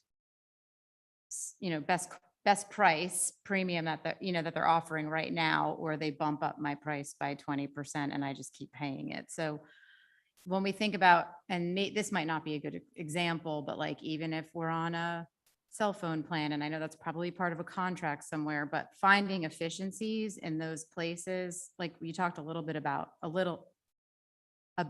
a little bit with energy, but like something that struck me, which I don't even know if it costs additional money, but we have like 2 emails. We have a .com and a .us, and they're 2 different systems. And do those things, is there a rationale for them? Does that end up costing the district money? So I'm just kind of wondering what processes we go through to control for those places where we might be losing money, that there can be efficiencies that we can gain and not have those expenses. Sure. So. And can I just add, that would be also for things that we're considering to be like required or fixed costs. Are we picking those up and going through that same approach? Yeah, absolutely. So I believe, Cheryl, when you and I met, one of the things that I showed you was kind of the ed data process and the way we do that with purchase orders, and we upload that and it's automatically done. That ed data, that whole entire system is already previously bid out. It's all based on contracts that were put to bid to multiple vendors and agreed upon. So now all of our staff purchase through ed data. They have ed data allotments. The school buildings have ed data allotments. Those purchases go through there. We also have quote mechanisms. So any amount over 6,600 mandates 3 quotes that you have to bring to me.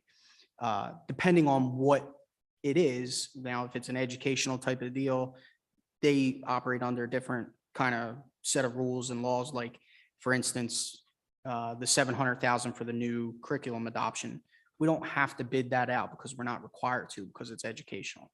So yes, we do have processes for quotes. And even though something's on a state contract or a cooperative, for example, one of the things our cell phone provider is through a contract. And we do receive certain E-rate funds back from the federal government for certain things that are tech related. But even the cell phone, the other day, we had another provider send us something, and we're evaluating that, evaluating those costs. So we're always, just because it's on state contract or cooperative, doesn't mean that we're necessarily just saying, yep, state contract, you're good to go, let's move forward. We do analyze those, and we do have certain mechanisms that drive automatically over this threshold. You need to bring me 3 quotes. So, yeah. I just have 2 questions. Sure. First, I don't know if you can even estimate this, but I'm curious how many kids or families are impacted on average by the courtesy busing. And for Dr. Tate, I'm assuming that the request for the 2.5 teachers is based on the fact that you believe that they're going to be necessary, right? Meaning you have resource support rooms, you have special requirements for special education students. How many, just like a regular classroom has a number maximum, right? I mean, I'm assuming this is not just, we would like 200, we would like 2.5 new special ed teachers. This is like, we're at some point going to be required to have this. I can use 5. Right. But it is extensively reviewed. And, we look for, we have to be considering, of course, of the budget, but, we're in the business of meeting student needs. So that's what drives my requests. I really was an unpopular superintendent when we were going over personnel because I said no to a lot of things. So the things that you were seeing from Dave submitted is IEP driven, number driven. There's no room at the end.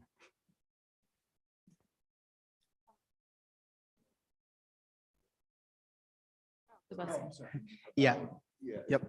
And just to add to that, because there's, you said the gap between the state requirement and what we do is the courtesy busing, but then there's also the safe routes, right? There's Sure. Students that are under, but we still give them busing because they would have to cross the quote unquote dangerous road. Absolutely. Do they count? Do we get money for them if it's a dangerous road involved and they're under? We do. State requirement? We do. Okay. We do. All right. Last year, when we did the analysis, it was roughly 250 students. I don't have the exact family total, but that's the student total. That's K-12. Correct, K to 12. One additional item that you had asked a Oh, question about, the purchase services, professional services, that line, the bulk of that increase is specifically related to the one-to-one nurse and the related Oh, gotcha. services for, yes. Super helpful. Thank you. Yep. I had one, go ahead. I just wanted to see, because I don't see it specifically, and I get it, but when we're going out to bid, do you feel this budget, there's been a lot of discussion about custodial needs this past school year, and then Yeah. going out looking next year about correcting maybe some of the issues and making sure that we have a budget that will address that? Absolutely. Yeah, so those discussions are still ongoing. We're still having meetings to discuss how best to move forward toward that. That's actually an item on the Monday Finance and Operations Committee meeting to actually present some different alternatives. I had a question, James. In the introductory remarks, you had said something, and I just wanted you to clarify for me. If you said something about you estimated the budget low to avoid rework. What exactly did you say? So are you creating flexibility in the budget, or are you? No, so initially, the revenue, I budget the revenue flat for most areas. The reason I do that is because as we walk through the budget process, so obviously we have to have a balanced budget. Revenues have to equal appropriations. So if I budget my revenues low, if I need to cut my appropriations and then my revenues come down, I now need to cut my appropriations even more. So it's to avoid in the 11th hour having to go back to your appropriations and say, I got to cut $750,000 because I put $750,000 in the state aid and I only got $0. makes sense. But so then do you think that there is potentially some flexibility or float that you've created by the way that you've budgeted things or no? In the In- past, has there been? I You was mean just- in revenue, you mean? Yeah, I just didn't know if like you kind of like overestimated anything or created any flexibility with TBD numbers, those types of things. Have you created any potential float or this is pretty down to the sharpest pencil you've got? No, there, obviously, let me be clear on this. It's a budget.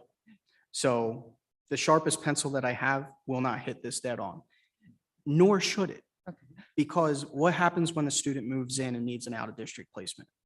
We have to provide that, and I need to have the funds available there to do so. So the budget does have what I would define as a float in your definition. It does have that, but those are allocations for a specific purpose that we need to provide at some point in time. The tuition is a specific example of that. Gotcha. So Okay. yes, And That's that's great. part of where the excess surplus comes in Correct. in a subsequent year, so. Right. it's Correct. realized. Yeah. and then the excess surplus, so that excess surplus is driven by exactly that. And that excess surplus then goes back the next year to offset. Yes. The in budget that development formula process. that you, right.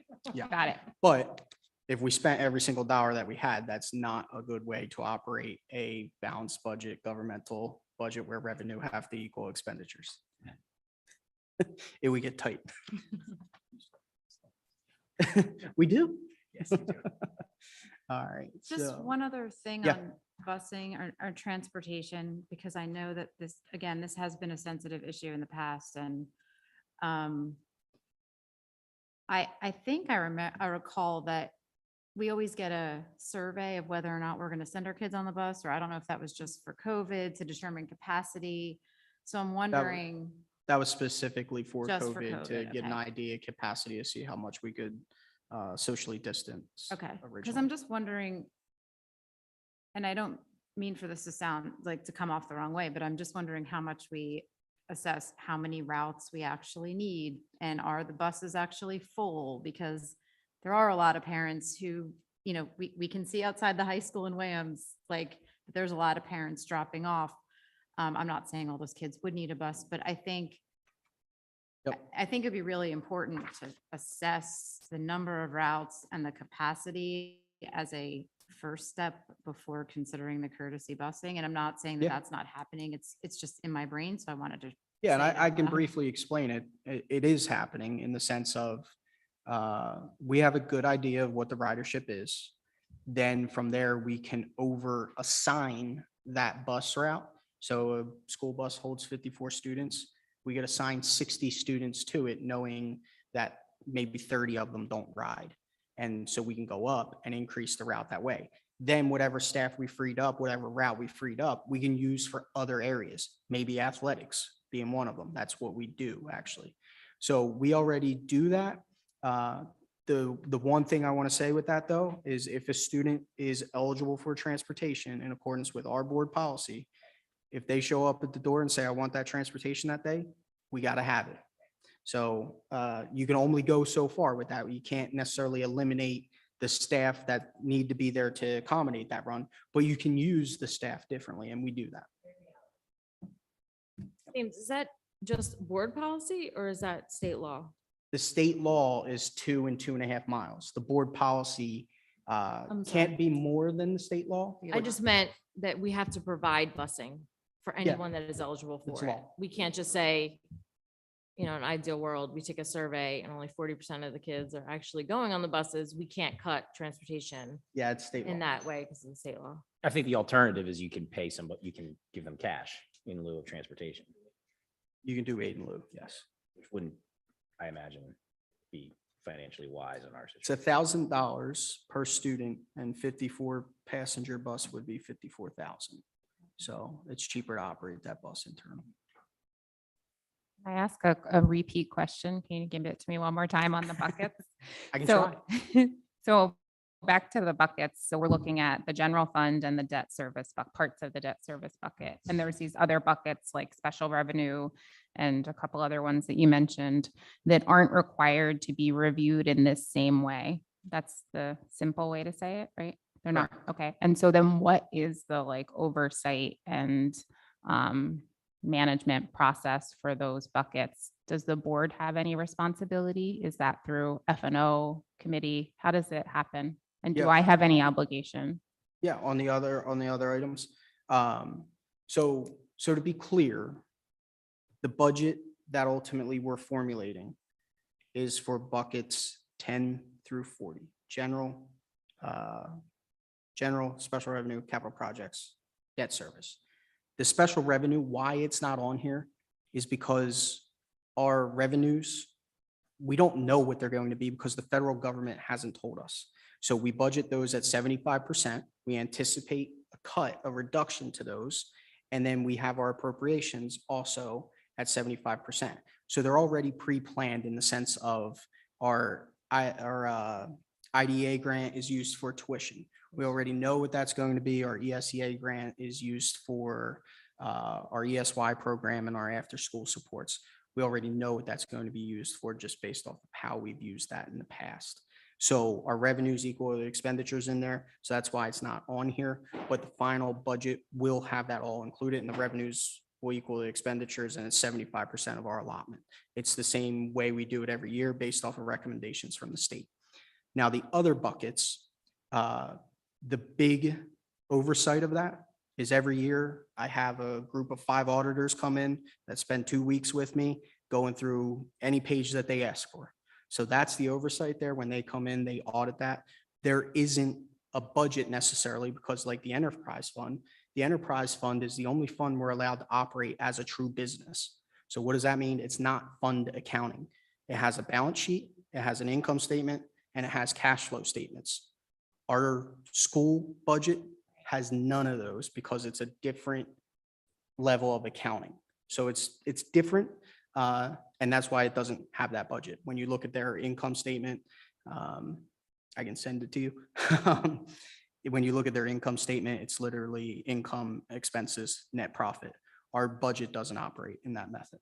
I got it. But I guess, so thank you. That was incredibly helpful. So we'll just kind of like flip it on its head a little. So as a board member, one of the responsibilities is to oversee the budget broadly. It includes all of these buckets. It's just through different processes that you just outlined.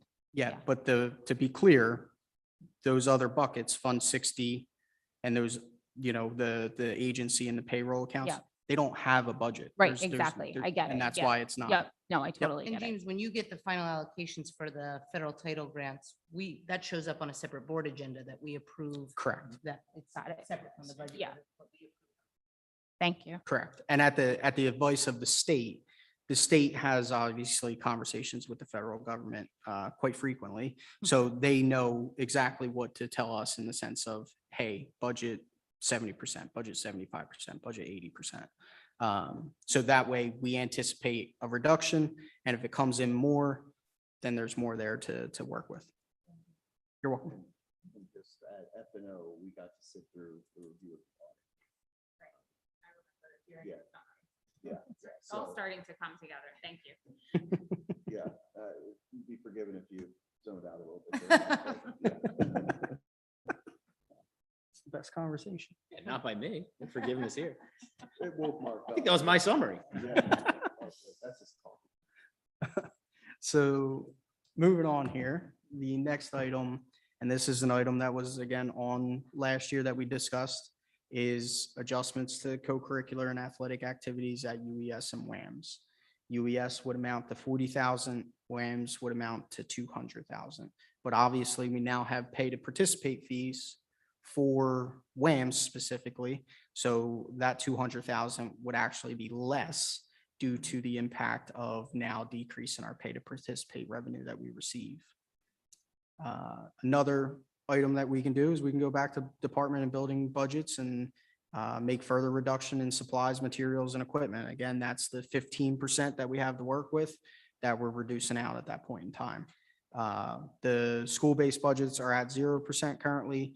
The department budgets are over that. However, we're still having conversations with department level administrators and supervisors to discuss their budget and identify cuts. I had one today related to transportation to identify a couple areas where we can actually trim back some items.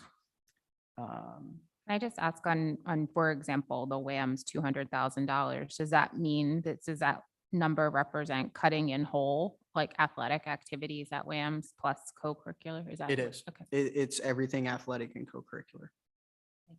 Yes. Bank cap consideration. So we do have $194,796 in bank cap available to utilize. So this graphic here explains how we generated that to utilize.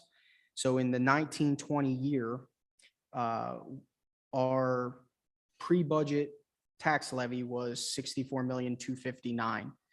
We generated what's called a health care adjustment. So that health care adjustment was 487,768. So in the 1920 year, we could have increased our tax levy to $64,747,000. We only increased our tax levy to $64,194,000. So the remaining difference between what we could have went to and what we did go to goes to what's called bank cap. Bank cap is exactly that. It's a bank that stores your authority for additional taxes over 2%. So that bank cap was 552,824. You have to utilize it in the 3 succeeding years. If you do not utilize it, you lose the authority to utilize it and it goes away. So in the 23-24 budget, when I open that software, it won't even be in there. It will be gone if we do not utilize it. So the history of the bank cap in 2021, we used 168,000 of it. Last year, we used 190,000, and that leaves us 194,796 that could potentially be utilized to help balance the budget and offset the budget.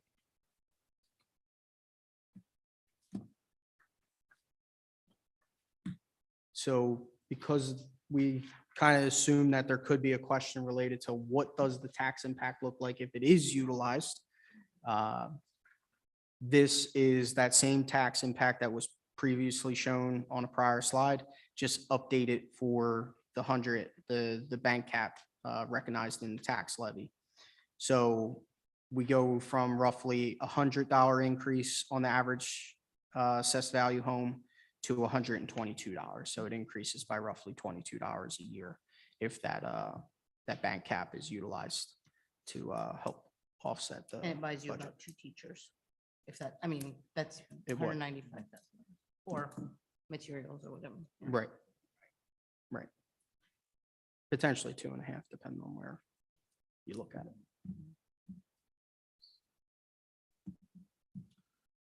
And then our next slide is questions and input. Wow, and originally you were going to hold them all to the end. Imagine if you waited for Yeah. all these questions at the end. Yeah.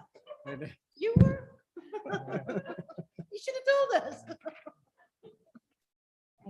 I have another question. I'm sorry. Back to the buckets and the federal funding bucket.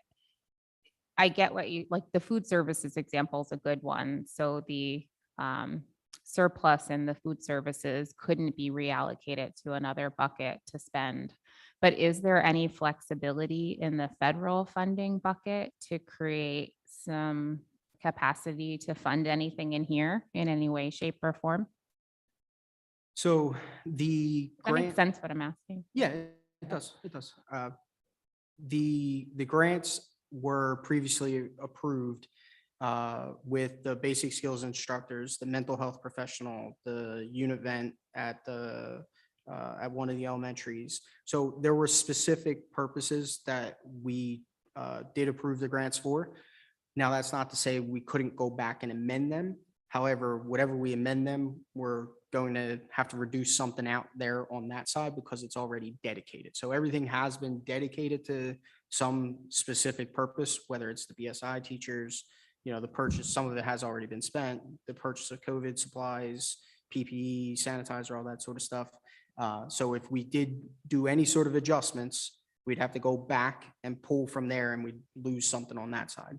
Yeah, that makes sense. But theoretically, from a holistic view. It might, if we get down to the point where we have really sharp pencils and on those couple of lists are making tough decisions, should we also pick up that list of things that are being funded through the federal funds and consider taking those steps to amend the grants if the priorities in this packet are greater than what we're funding through the federal funds? The challenge to that is whatever we amend, so like, let's say the 2.5 basic skills positions.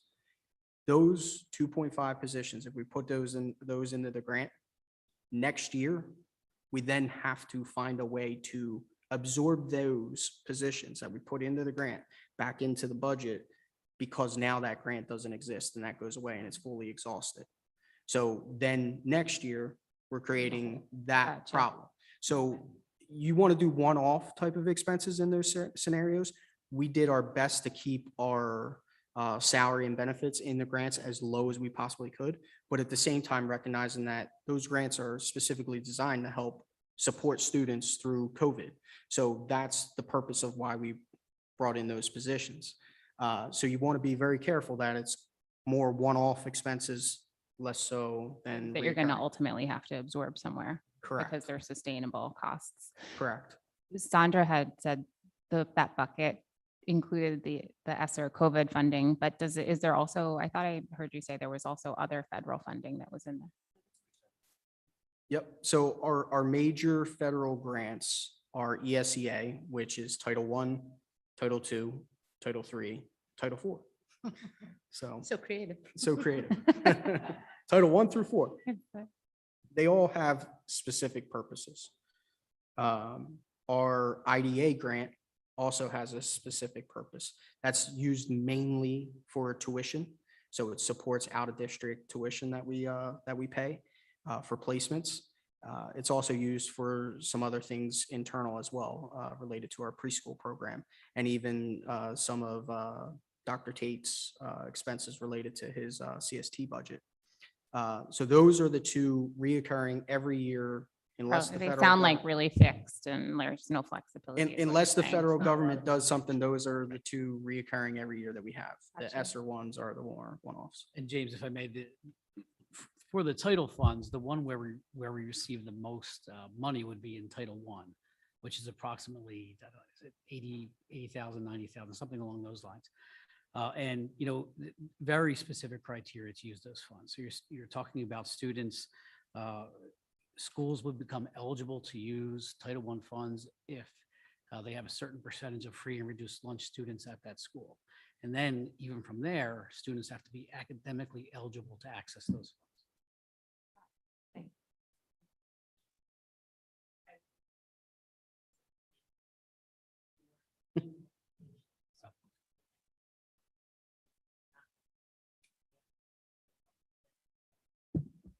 Curriculum costs. I gotcha. So Yeah. it's very limited. Thank you. So I have an observation. This might strike a chord, but I was surprised when we started this process that the tax levy is automatically built into the budget. I guess in my mind, I was thinking we build a budget and then determine whether or not we need the tax levy. I understand the implications of not doing it over multiple years, but I also, we have done it 3 years in a row based on looking at this. So I'm just thinking, does the state aid potentially and the bank cap and some other pencil sharpening, as Jill mentioned, does that potentially alleviate this 1.3 million? Like, could that balance that out? Can that zero out the tax levy and create the shortfall there? Let's put it this way. Could it potentially? It could potentially, but my belief in this budget period is that we would need to go to the 2% cap and use the bank cap as well. And we're still going to have to end up cutting things. And that's what I want to be able to provide you with connections to the strategic plan to see in the end, if the board is in favor, which I would suggest to be for the 2% cap and the banked cap, that we're still going to have to make cuts, and that's something that we can figure out to you. But if we go below the 2% cap, and again, I don't know the state number, maybe we're going to win the lottery. I don't think that's going to happen. I think it's going to be a reasonable number into what Mr. Heiser said. But for about every 1% we're under, I think I'm going to have to go into about 10 to 12 staff members. That's people in programs, and then we're going to have to make more difficult decisions. And I have a higher level of confidence that over time, we can do a better cost benefit analysis. So I hear what you're saying, especially sitting here for the first time. All I'm saying is that and James, you can correct me if I'm wrong on the numbers. I'm thinking that if we don't go to the 2%, and if we don't use the bank cap, I am going to have to end up cutting existing staff. And I do not want to have to go down that. I'd rather make some of these other cuts that are, we're talking about extras not tied to our strategic plan, things along those lines. I don't know if I'm being a little dire here, but Mr. Heiser, can you jump in on that as well? Yeah, absolutely. I don't think you're being dire. And to further explain, just for the new board members and even our current board members, bank cap cannot be utilized until you utilize your 2% that you're allowed to utilize. So you have to go to 2%, and then the bank cap can be in play, but you can't utilize the bank cap and not 2%. So you have to go to 2% to use anything in bank cap. But yes, your allocations were dead on with that. The difference between 1% and 2% is roughly 650,000. That's, as Mr. Volpe said, probably about 10 to 12 existing staff.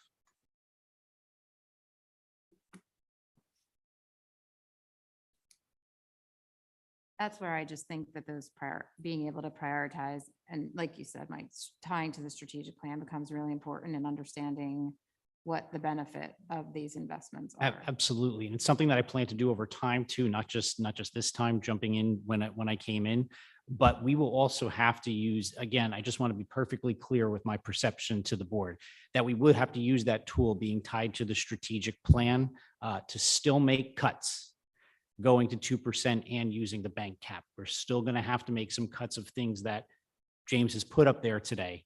And I want it to be in a thoughtful, deliberate process. And if we go below that, then I don't see how else we'll do that without affecting staff, without affecting programs.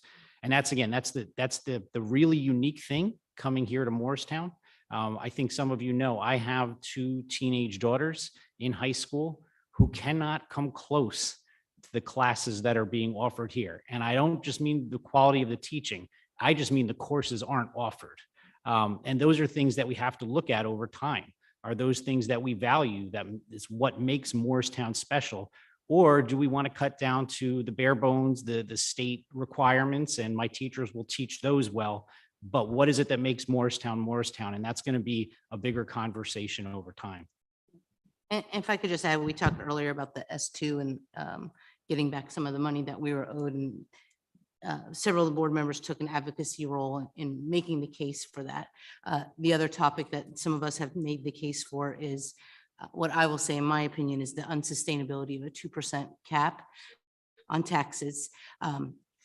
This is public education. As challenging as it is for all of our pocketbooks, it is funded by tax money. That's how it runs. And when you have a 2% cap, which is relatively new, what are we about? Almost 10 years now into this. Everything in the budget that we have control, that we don't have control over, goes up by more than 2%. I mean, we were happy that the health insurance went up by 2.6%. That 0.6 is still means something has to be reduced. And so we've had lots of conversations with, politicians, everything else, but it is a very difficult conversation to have when you say we need to be able to raise more taxes, because none of us, no matter where you fall on the spectrum of politics, want to pay more taxes. That's nobody's agenda to say, how can we get more taxes? But it's very difficult to operate a budget. It used to be, schools typically would paint the walls, replace the carpets. Those are the things that 10 years into cutting and cutting and cutting, as Lauren, I think, said earlier, there's almost nothing left to cut. And so when you go to cap, when you go to the 2%, you build your next year's base budget that you can then say, well, now I need 2% of a bigger number, or it's the only way you can get to a more sustainable thing. So the whole process is flawed. It used to be that we would have the town vote on the actual budget. Everybody go to the polls, vote on the budget. And the 2% cap came in as, don't have to vote on the budget anymore, but you have such a strained system that it makes it very difficult to do innovations, to do things other than what did you do before? How do you just keep the ships afloat? 2%, it's just really tough because everything that costs you 2% more this year than last year means something has to get cut. I agree with some of that. I don't agree with all of it. I mean, there are districts in the state, and there are certainly districts outside of the state that don't increase their tax levy and manage a highly effective school district. So I would never advocate that it needs to be removed, or that it's sort of a fait accompli that we're going to raise taxes every budget year. I don't understand why that would be sort of the assumption.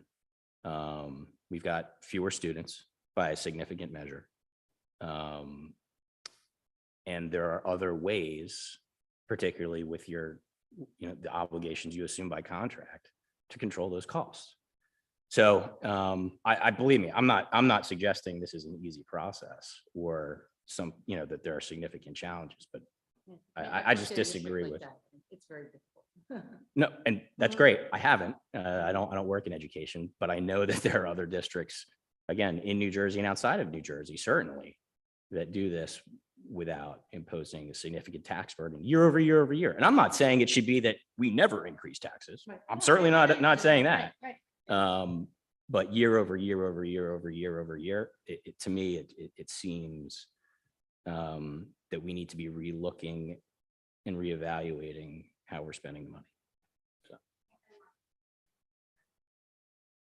My understanding when I looked at the comparison of districts is those districts that aren't raising taxes are the overfunded districts. And so when they're getting more than their share of the state money, they don't have to raise it on their local community. But that's part of the politics that have been in play for all these years in New Jersey as to why it's been so hard then to get it equal, because those communities aren't complaining because they haven't had to raise their levies. I mean, that 100%, but I mean, when I've done the comparison looking, I mean, that's primarily why those districts haven't had to go to 2% at all, is because they've been overfunded from the government. And I just would say, I mean, I think as we're moving forward out of COVID, and obviously COVID put a huge strain on this, is hopefully we have a fresher look at the revenue generation. Because I think that to me is the only way, once our, hopefully we're fair funded, moving forward after the 7 years of transition. But, looking at, I think that has impacted quite a bit, with COVID and our abilities to revenue generate, and looking at more creative ways with a fresh perspective of that, hopefully, maybe in the future makes our budget process a little bit easier with not having such the burden on the taxpayers as well. Thanks. I appreciate all the comments there. And I think just one other piece to add is, and it was touched on, to rethink what Morristown's education is, right? We could definitely do a reevaluation of that. And we did it. To your point, Mark, we used to have more students in these schools. When you and I were here, and Lauren, we had more students in the schools. And what happened was, when the population dropped, there was a reevaluation of how we wanted to provide instruction.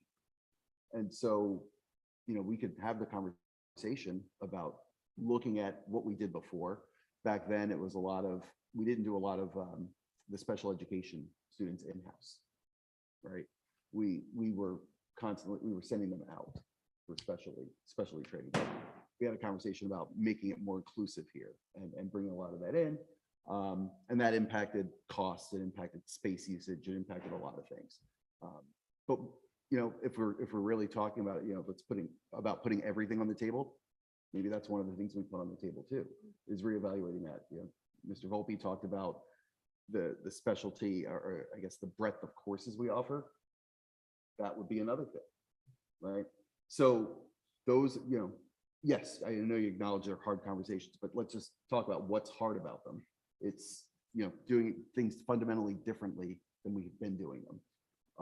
And maybe going back to doing something we used to do. A question, following up on what Mark said about, we have to relook and reevaluate how we spend money. And one of the ways to do that is by looking at the obligations we assume by contract. So what is the process for double clicking on the appropriations for salary in the MEA contract, given that that's the biggest bucket?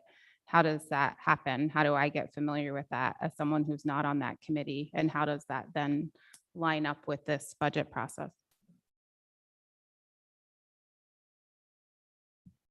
So I can speak to that in the sense of the double click on that really occurs with our negotiations committee and what that committee goes through and what that committee looks at, preparing for negotiations and going into negotiations.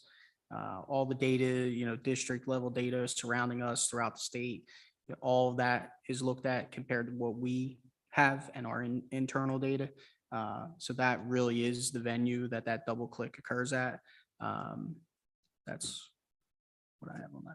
Yep. So then from a process standpoint, how does that information get shared with me, who's not on the negotiations committee, as part of this budget timeline that we need to finalize? I think there are rules specific to it that you don't get that information at the moment, right? I think it's until a memorandum of agreement is signed and then by the committee, and the committee brings it to the board to ratify. I think it's at that point is when you are privy to that information. And correct me if I'm, I know I'm speaking out of turn, but correct me if I'm speaking incorrectly. You're from an old HR perspective, you are speaking about that correctly. I just want to remember everyone, we are in the middle of active negotiations. So just not to ask any hyper specific questions, but Mark, you're 100% correct about that. So this isn't a hyper specific question, but then obviously we need to have a fiscally responsible and fair contract as a end product of the work of that negotiations committee. But me not being on the negotiations committee, and I understand from Mr. Comegno, we have this board that operates by committee, which I like. So I'm essentially relying on the work of Mark and the other negotiation committee members to negotiate that fair and fiscally responsible contract. And then they're presenting it to this budget process as fair and fiscally responsible. And I'm just kind of accepting it. Is that how it works from a rules and process standpoint? Yeah, so basically, it'll go through the committees, and then we'll discuss and vote on it. Okay. Right? Yeah, the whole board has Yeah. to vote on that after, as Mark described. we get And the- it happens in enough time that it all like lines up with this budget process, I'm guessing at some point. Okay. Okay. Okay.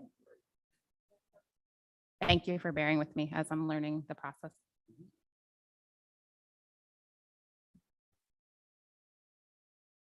Any other comments, questions, input? Slide suggests.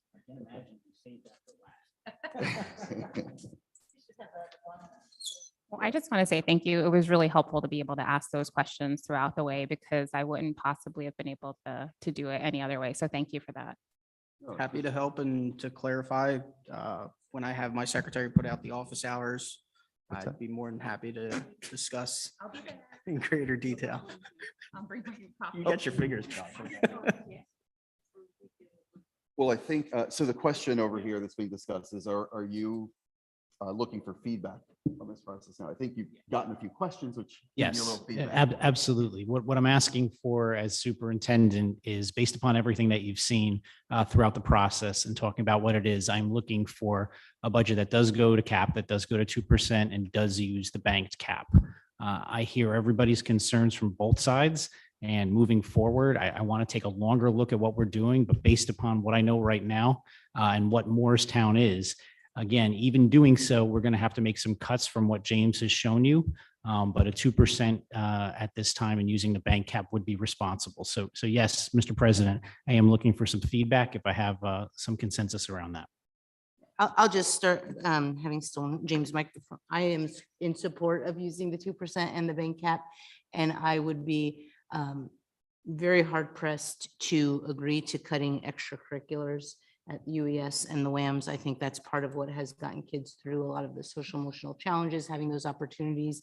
And I always shudder at the fact of thinking about those as extras. I think it's part of the educational experience here. So I would look forward to more information. I know we tried our at bat at the transportation reductions. If we have more data that I think was brought up here and to see what happens with state aid and other potential cuts, I wouldn't throw that off the table, although we were hard pressed to bring that to reality last time. And I imagine the same concerns will still exist this time around, but that's where I stand on it. I mean, we'll take advantage of the office hours and have some more nuanced discussions if you have time, perhaps you could join that meeting. I'm sure it'll be exciting, but so I'm not prepared to say one way or the other. Yeah, on the 2% cap, I'm not prepared to say one way or the other. I will also take advantage of the office hours. I second strongly what Sandra said about cutting extracurriculars. I don't view them as extra. I view them as integrally linked to social and emotional well-being. So I don't support cutting those. And I think the biggest picture idea that I love more than anything is, Mike, your idea around tying everything back to the strategic priorities and doing a little bit of a couple bullet business case on each of those new asks that outlines what the impact of doing it is and what the impact of or the downsides of not doing it would be. That would be incredibly helpful for the next go around when we actually have to make choices. Thank you. Yeah, and not to be a broken record, but I'm not prepared either to answer that question, just for all of the discussions that we've had about priorities and really understanding how we can measure the impacts of our investments over time. And know that it's getting to the goals that we're setting. So to me, the priorities piece is huge. And I will also be taking advantage of office hours. So thanks, James.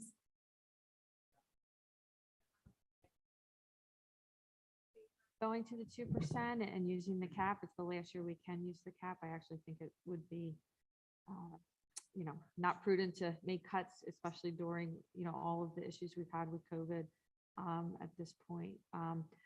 Looking at it, I know we did a go around with the busing last year. I'm open to it like I was last year, again this year, if that's needed based on state aid numbers. I'm not as upset about the carpeting, I guess, as other people are. I mean, those are kind of those, the building budget issues is where I would, kind of want to see maybe a deeper dive. But that's just a general feedback from my perspective. Else?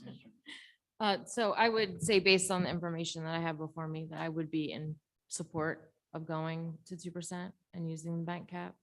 I have additional questions I'd like to ask James and discuss. And I would obviously, I think it's obvious, be open to discussing things like the busing. And I mean, I hate to piggyback on Lauren, but really, the rug. I don't know how much the rug could cost. I mean, obviously it's a lot. It's a big chunk. And I don't mean to laugh that stuff off, because you have to maintain your buildings, your facilities. You can't function as a quality district, I think, if you don't do those things.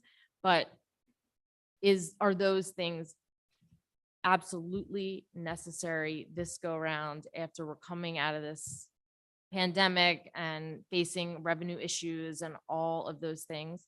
But so I would be open. Yeah, just to clarify on that too, we're still having those discussions of where to go with those types of items. Can another year in this room be utilized? Sure, it could. That's occurred for the last 5 years. That's the challenge to it. When does it happen? So yes, we're still going through that process to trim out capital outlay. Right. So Just to add this, it's about 20,000. yeah. So I think that would be helpful too. And maybe that's a question, for office hours, whatever you want to call them. The history of kind of the cuts for capital outlay. Well, more so just itemized almost. I mean, I'm curious how much, these things really cost. And I think honestly, being a member of Speak, and every year I hear Dr. Tate talk about, I put in a request, And so I'm glad to see it's at least made it this far, right? And I would hate to see us prioritize things like carpets, and if we don't absolutely have to, in lieu of staff.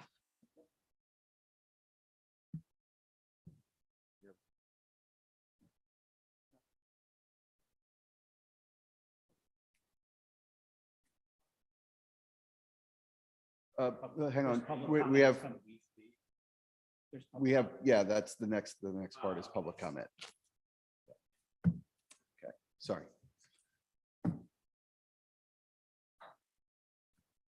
It's right there. Yeah. Okay. When you're ready to move on. Sure. All right. Well, I really, again, for the board members, definitely appreciate everybody's participation, input, questions. And thank you to administration for getting all of this detail to us together and presenting this. And so we look forward to the continued conversation here. All right. So we're all good there. We can move on. Our first session of public comment. We actually have two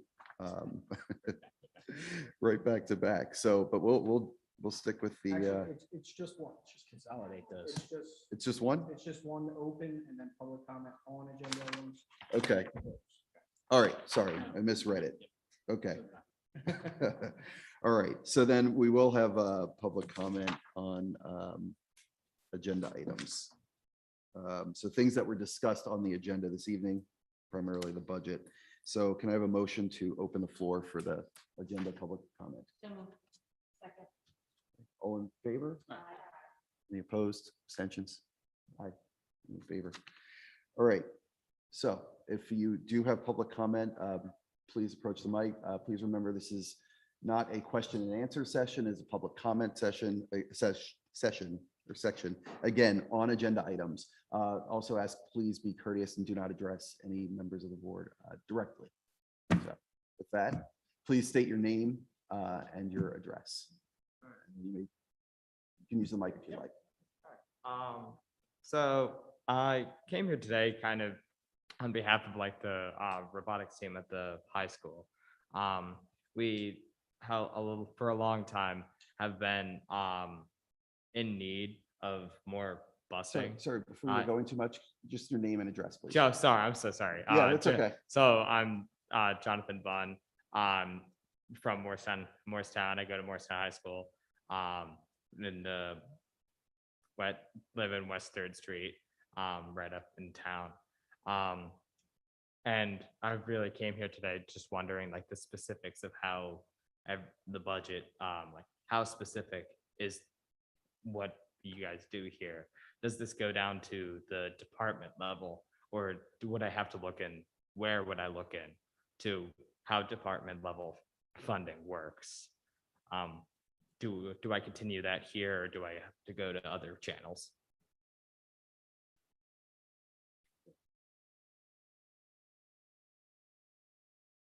So I believe your question's specifically related to. Yeah. We were So- out here. You can do it. Yeah, yeah, right. You always take the mic from me, Karen. So anyway, first off, thank you for coming out and sitting through the entire program. Thank you very much. So for that level of detail, you would want to go directly to Mr. Seibel to have that conversation. And it's certainly something I can help facilitate if that's what you would like. Okay. Does that answer your question, or do you have it? Were you looking for something else, or? No, I think that with the detail of what I'm looking for, when what I've heard today is very, very general. And I think that with the detail would be strenuous to say the least for this committee. At least. Yeah. Yeah.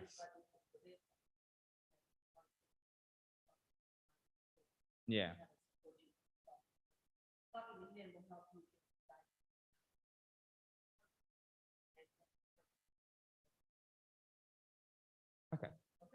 Thank you. Yeah. Hopefully, Oh, yeah. Okay, yeah. hopefully we have not dissuaded a future board member.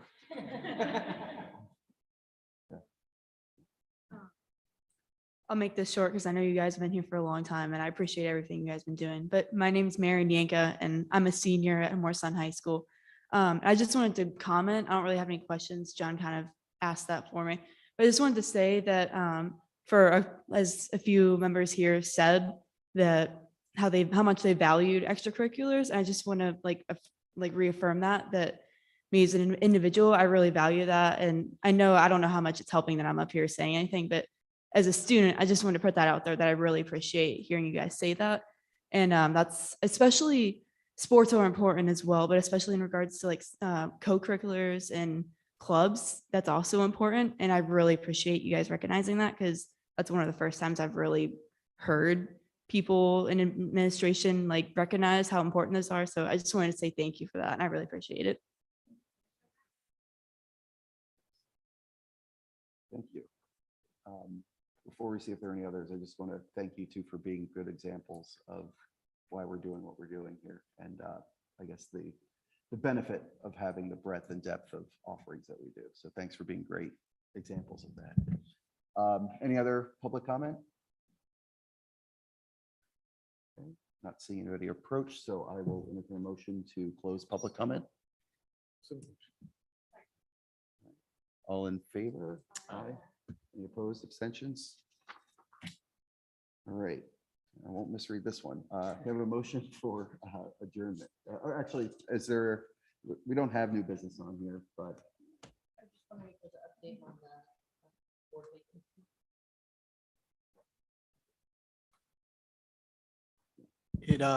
the advertisement closes this Friday.